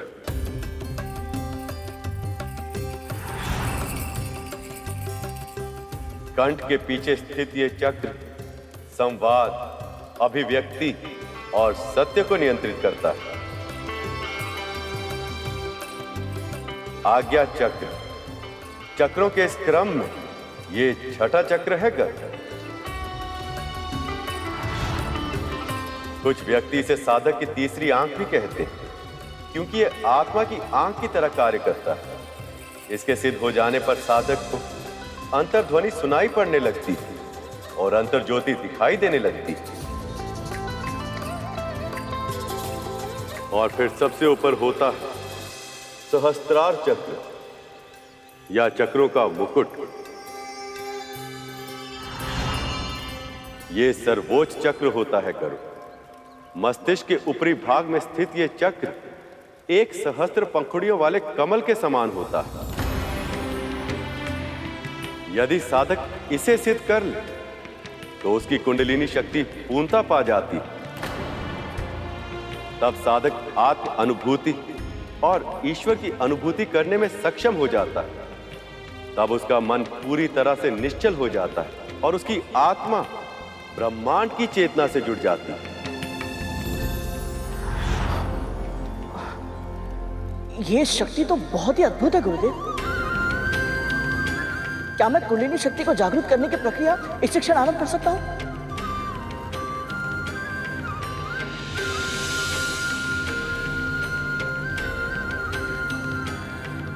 ये प्रक्रिया आसान नहीं है गरुड़। तुम्हें इस साधना में अपने आप को पूरी तरह से समर्पित करना होगा। मैं वचन देता हूं गुरुदेव, मैं आपके सभी निर्देशों का पूरी तरह से पालन करूंगा।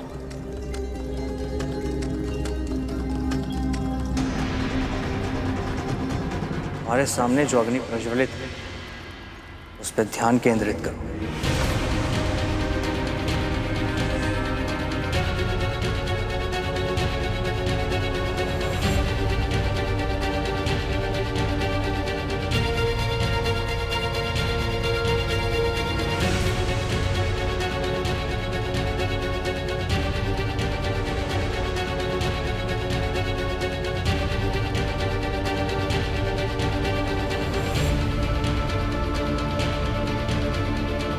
यह अभ्यास तुम्हारी कुंडलिनी शक्ति को जागृत करने हेतु आवश्यक है। कोई भी विद्या ग्रहण करने के लिए मन तथा मस्तिष्क को एकाग्रित करना आवश्यक है।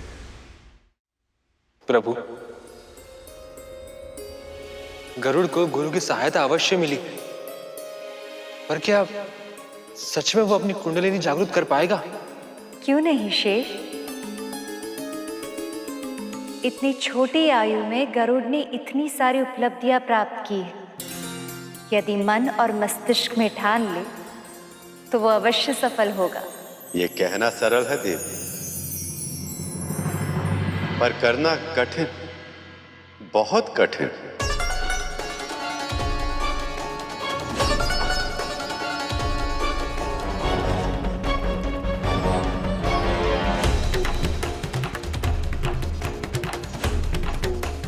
मुझे इस अग्नि को और कितनी देर तक देखना होगा? गरुड़ का मन तो बहुत ही चंचल है, इतनी शीघ्र भटक गया। इतने शीघ्र ही धैर्य को खो दोगे तो साधना कैसे करोगे गरुड़? यदि तुम अपनी कुंडलिनी शक्ति को जागृत करना चाहते हो तो योग, प्राणायाम और विश्राम के नियमों का कड़ा पालन करना होगा और ध्यान सदैव अपने लक्ष्य पर केंद्रित रखना होगा। इस प्रक्रिया में तुम जितने विचलित होगे उतना ही अधिक समय लगेगा।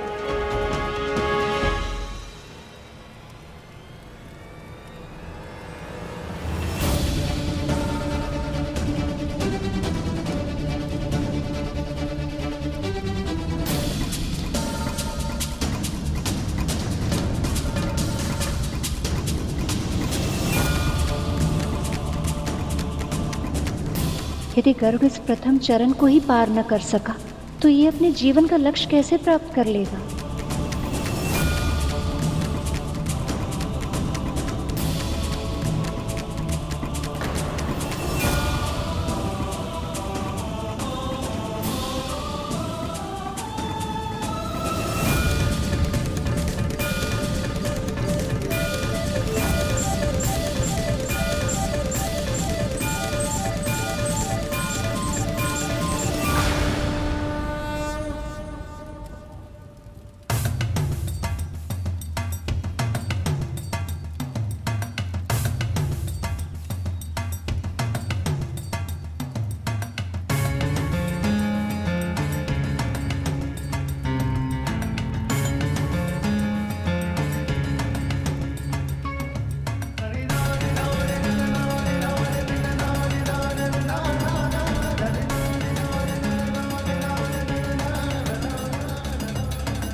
गरुड़, गरुड़,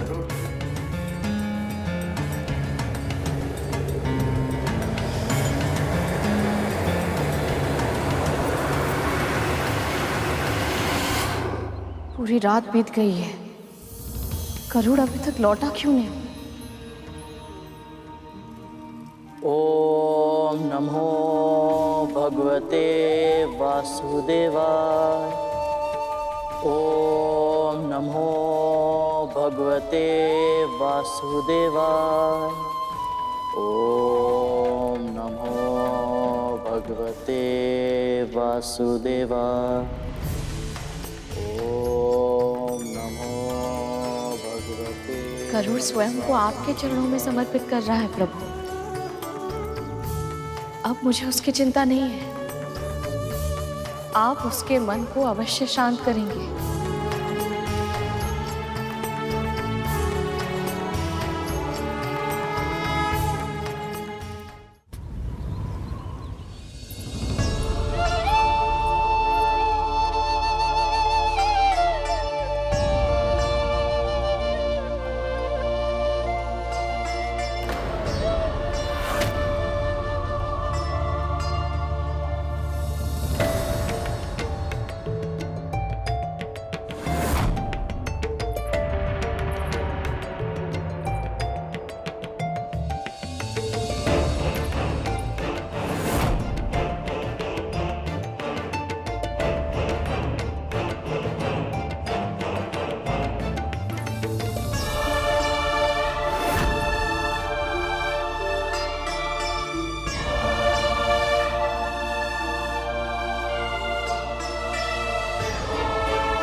ना मुझे आपके उपचार की आवश्यकता है और ना ही आपकी दया की।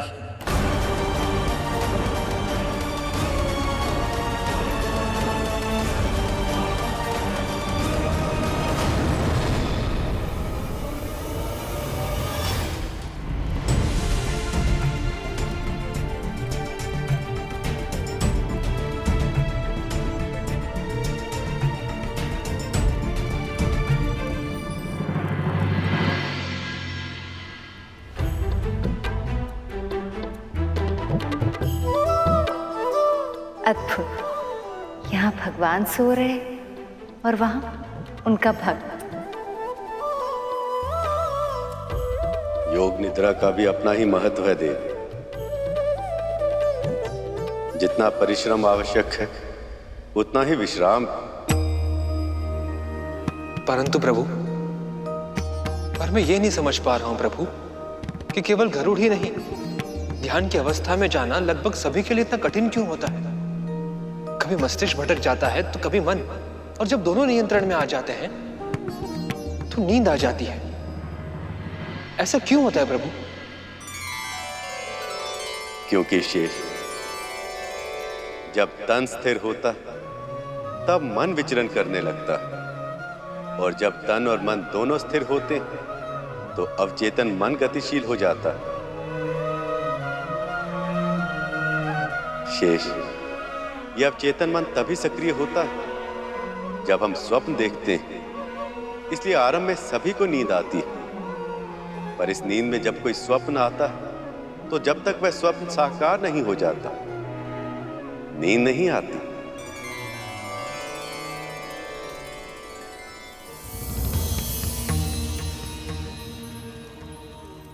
यदि तू मेरा ये कार्य करने के लिए तैयार है तो मैं तुझे और तेरी मां को दासत्व से मुक्त कर दूंगी। तुम्हें ऐसा नहीं करना चाहिए करो, इस पे तुम्हारा अधिकार नहीं। मेरा पुत्र और मैं, हम दोनों मुक्त हो गए, दासत्व से मुक्त हो गए हम दोनों।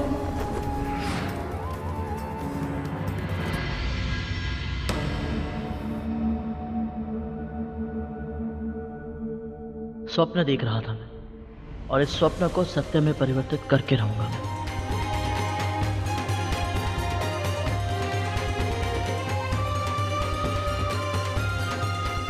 यदि मैंने नर नारायण द्वारा दी गई शिक्षा को योग्यता से प्राप्त कर ली तो उनके कहे अनुसार मैं भविष्य में कई उपलब्धियां प्राप्त करूंगा और उनमें से मेरी प्राथमिकता होगी माँ को दास्ता से मुक्ति दिलाना। अब मुझे और भी कठिन साधना करनी होगी।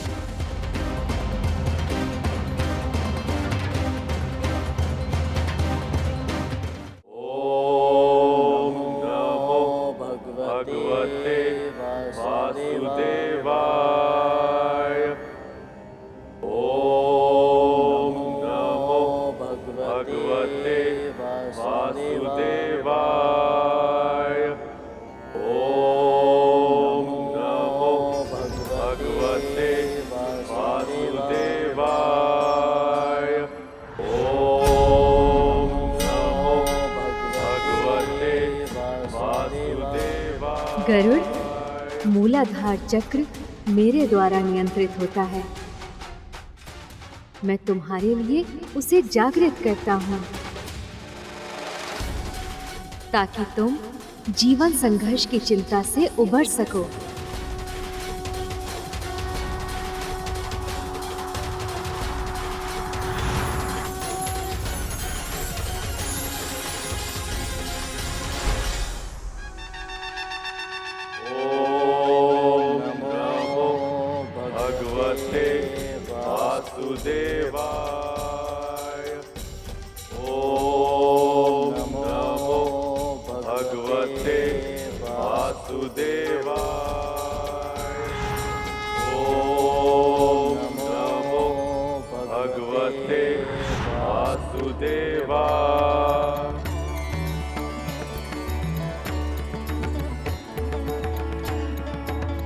अंततः गरुड़ स्वाधिष्ठान चक्र तक पहुंच ही गया। ओम नमो भगवते वासुदेवाय। स्वाधिष्ठान चक्र को मैं नियंत्रित करता हूं गरुड़। तुम्हारी साधना से प्रसन्न होकर तुम्हारे इस चक्र को मैं जागृत करता हूं। अब से तुम्हारी भावनाएं तुम्हारे नियंत्रण में रहेंगी।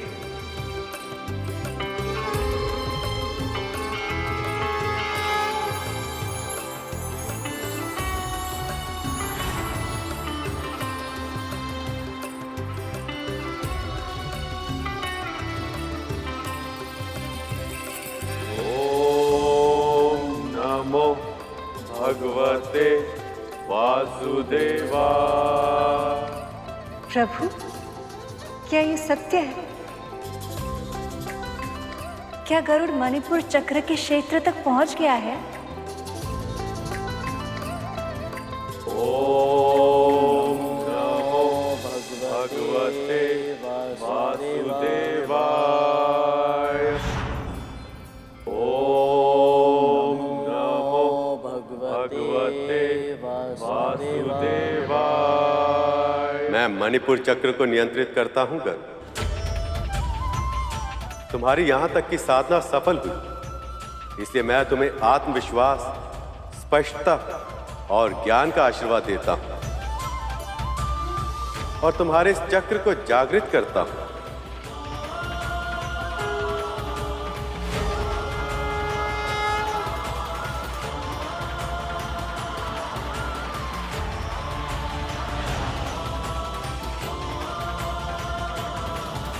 प्रभु,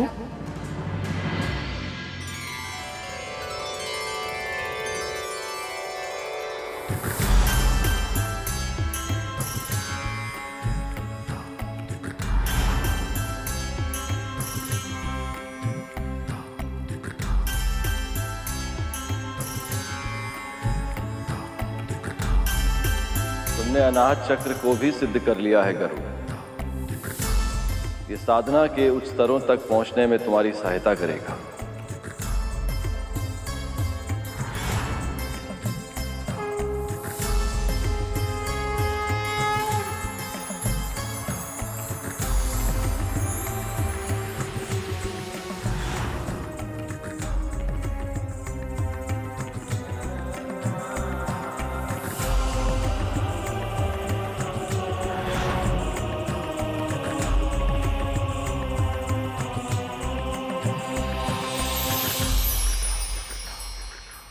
जब विंता माँ को गरुड़ की इस असाधारण उपलब्धि के बारे में पता चलेगा तो कितनी प्रसन्न होंगी वो।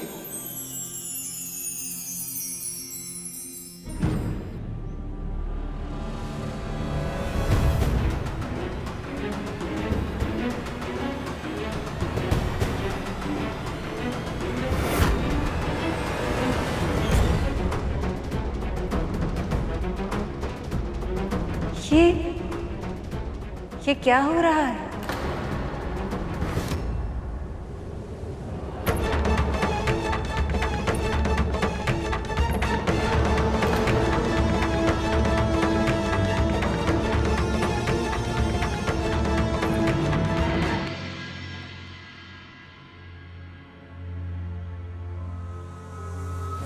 जब वासुकी को लेके जाना था तब देवताओं और असुरों दोनों ने सहमति दी थी कि मेरे पुत्रों में भी अमृत बांटा जाएगा। कद्रू,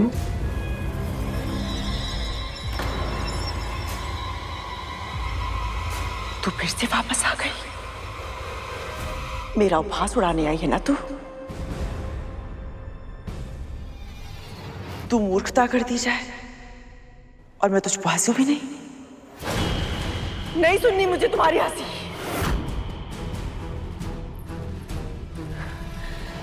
तेरी हंसी मेरे कान भेद रही है। चली जा यहां से, जाओ। 2 पल के लिए, केवल 2 पल के लिए अपने अभिमान को त्याग कर दे कद्रू। वो मेरी बात सुन, तू जो कर सकती थी तूने वो सब कुछ किया, किंतु फिर भी असफल रही ना। स्पष्ट है कि अपने लक्ष्य की प्राप्ति के लिए जिस मार्ग पर तुम चल रही थी वो उचित नहीं है। अभी भी समय है कद्रू, अपना मार्ग बदलते, विनम्रता से स्वीकार कर ले कि विधि का विधान तू नहीं बदल सकती। महत्वाकांक्षाएं आवश्यक है, किंतु उसकी अति सदैव बुरी होती है।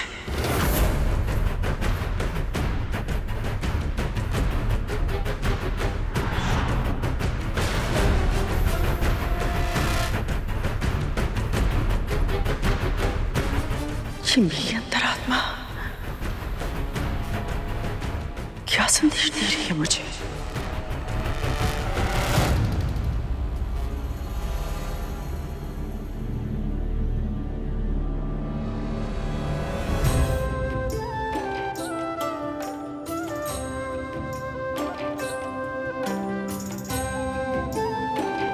ओम नमो भगवते पुत्र, माँ,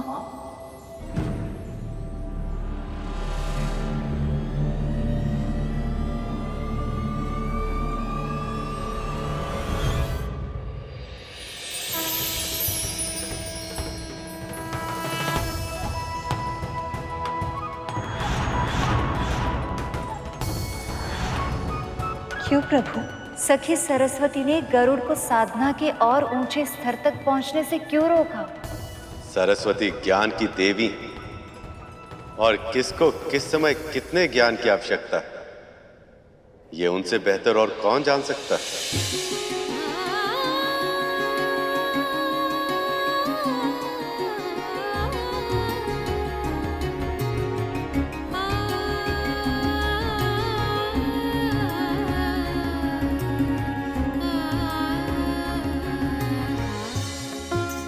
प्रणाम स्वीकार करेंगे।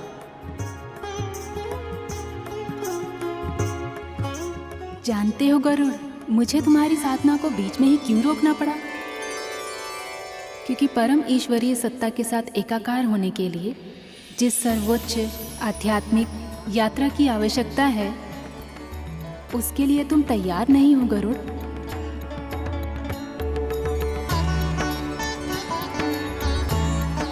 अपनी उस यात्रा को आरंभ करने से पहले तुम्हें मात्र ऋण चुकाना होगा।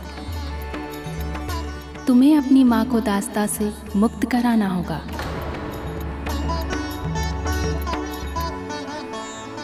उसके बाद ही तुम उस महायात्रा के योग्य बनोगे।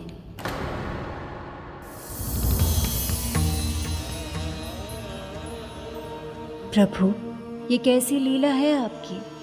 गरुड़ आपका वाहन बनेगा, ये तो नियति है उसकी किंतु फिर उसकी शिक्षा में ये प्रावधान क्यों? हो ना हो, अवश्य इसमें भी गरुड़ का कल्याण निहित है। मैं समझता हूँ। मैं तो इस बात से प्रसन्न हूँ कि मेरा अनाहत अर्थात हृदय चक्र जागृत हो गया। मैं मेरी माँ को कब और कैसे मुक्त करा पाऊंगा ये मैं नहीं जानता, परंतु कराऊंगा ये अवश्य जानता हूं।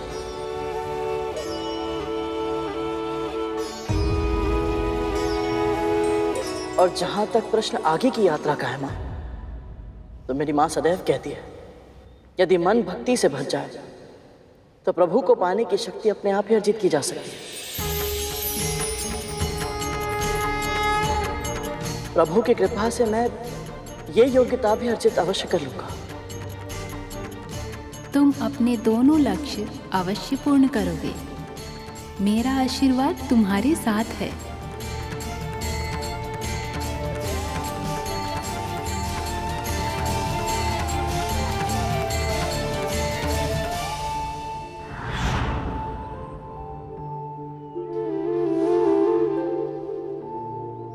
गुरुदेव, आप दोनों मेरे इस जागरण की आध्यात्मिक प्रक्रिया में मेरे गुरु बने, मेरा मार्गदर्शन किया, इसके लिए आप दोनों का बहुत बहुत आभार। अब मेरे मन की जिज्ञासा केवल आप दोनों ही शांत कर सकते हैं, इसलिए मुझे बताइए गुरुदेव, ऐसा कौन सा कार्य करना है मुझे जिसके लिए आप दोनों ने मुझे शिक्षा दी है? उस कार्य को समझने के लिए तुम्हें देवी कद्रू के मन को समझना होगा। गुरुदेव, जाओ पूछो उनसे कि उनके मन की सबसे बड़ी इच्छा क्या है।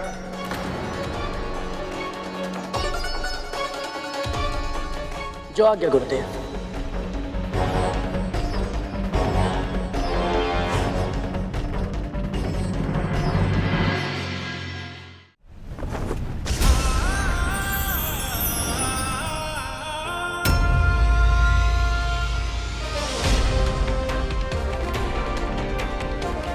अब किसी भी मूल्य पर अपनी मां को दास्ता से मुक्त करा कर रहूंगा।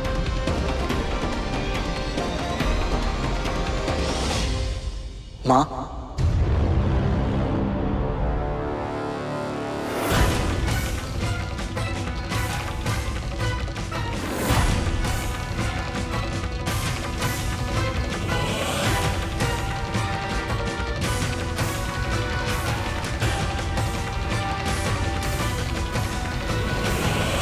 आपको ऐसे चिंतित नहीं देख सकता मां।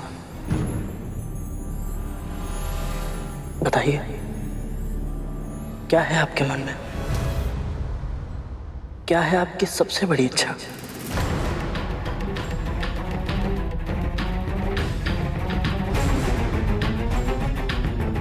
ये क्या हो रहा है मेरे साथ? मेरी अंतरात्मा मुझे कोई संदेश देना चाहती थी और अब ये घर में आ जाना, इसका क्या अर्थ हो सकता है? माँ को ये क्या हो गया प्रभु? ये मैं भी सोच रही हूँ, कद्रू इतनी भयभीत क्यों हो गई?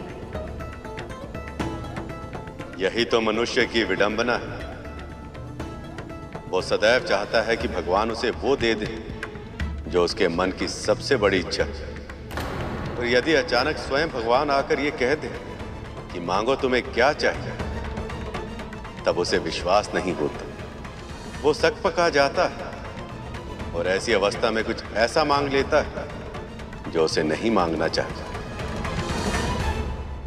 ये प्रश्न क्यों? क्या उद्देश्य थी और क्यों जानना चाहता है मेरी इच्छा? तो मैं तो बस आपकी चिंता दूर करना चाहता हूँ, आपको प्रसन्न देखना चाहता हूँ। कुछ भी ऐसा है जिससे आपको शांति मिले, जिससे आपका मन संतुष्ट हो, मुझे बताइए, मैं आपकी इच्छा अवश्य पूरी करूंगा। फिर चाहे उसके लिए मुझे कोई भी मूल्य क्यों ना चुकाना पड़े। बताइए मां, क्या इच्छा है आपकी?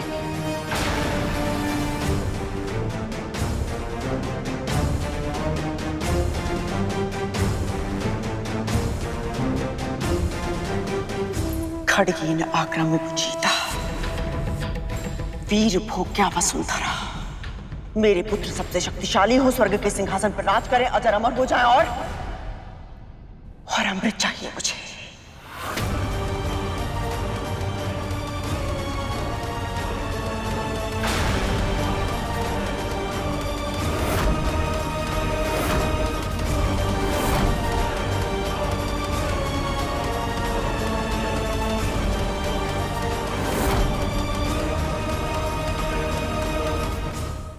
प्रभु, मां गरुड़ से ऐसी अनुचित मांग कैसे कर सकती है?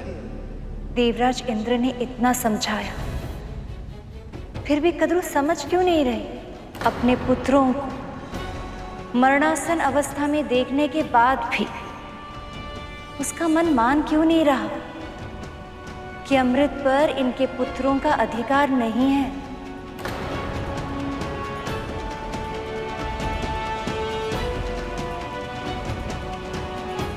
प्रभु,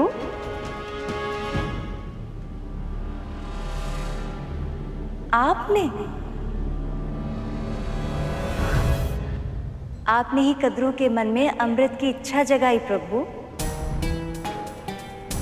पर क्यों आप गरुड़ को इतने बड़े धर्म संकट में डाल रहे हैं?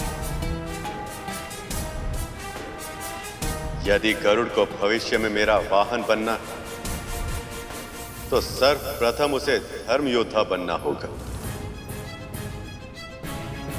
धर्म और अधर्म दोनों को समझना हो, यह गरुड़ की परीक्षा है देव।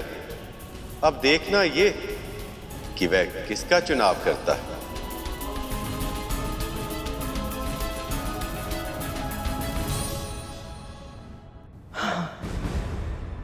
अमृत चाहिए मुझे। दीदी के पुत्रों के पास संजीवनी विद्या है और अदिति दीदी के पुत्रों के पास अमृत है, तो फिर उनसे रक्षा के लिए मेरे पुत्रों के पास भी समान शक्तियां होनी चाहिए। बस एक बार उन्हें अमृत मिल जाए तो उनका भय समाप्त हो जाएगा। और जब मृत्यु नहीं हो सकती तो है किस बात का? माँ, ये क्या मांग रही है? वही जो मेरी सबसे बड़ी इच्छा है। मुझे अमृत चाहिए गरुड़।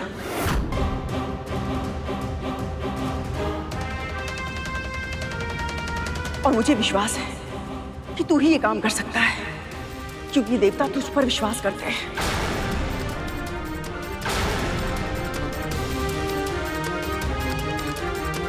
ना तो तू मंदराचल पर्वत उठाता, ना मंथन होता, और ना उन्हें अमृत मिलता।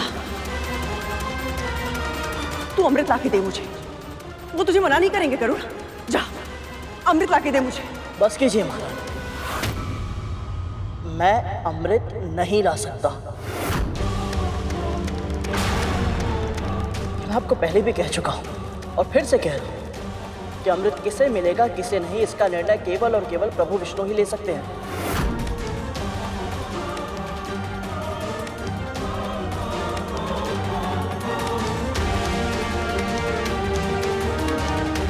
गरुड़ सही कह रहा है दीदी,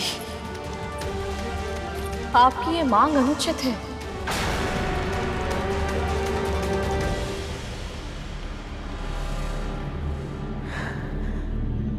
बस इतनी शीघ्र समाप्त हो गया तुम दोनों का स्वांग? स्वांग? और नहीं तो क्या। जब मेरी इच्छा पूरी नहीं करनी थी तो मेरे मन में आस क्यों जगाई तूने?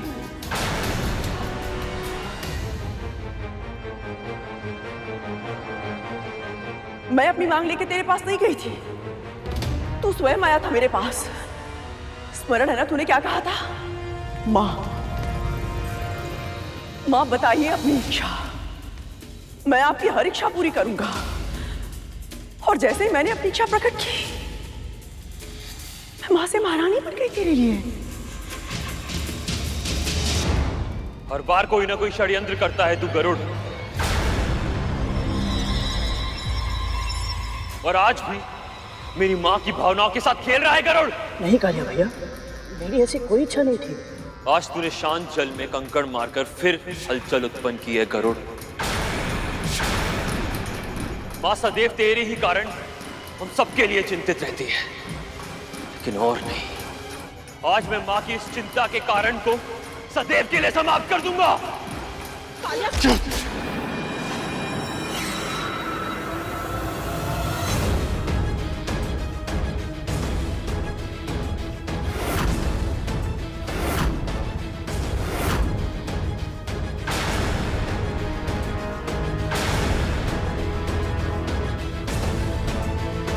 इतना क्रोध, इतनी शक्ति, कहीं मेरी अंतरात्मा मुझे ये संदेश तो नहीं देना चाहती थी कि गरुड़ ही मेरे पुत्रों के लिए संकट का कारण बनेगा।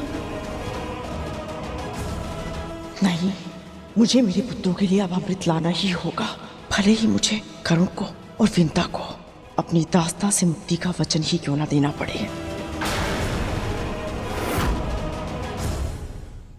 पक्षीराज गरुड़ के साहस भरे कारनामे देखने के लिए चैनल को सब्सक्राइब करें और साथ ही बेल आइकॉन दबाना न भूलें।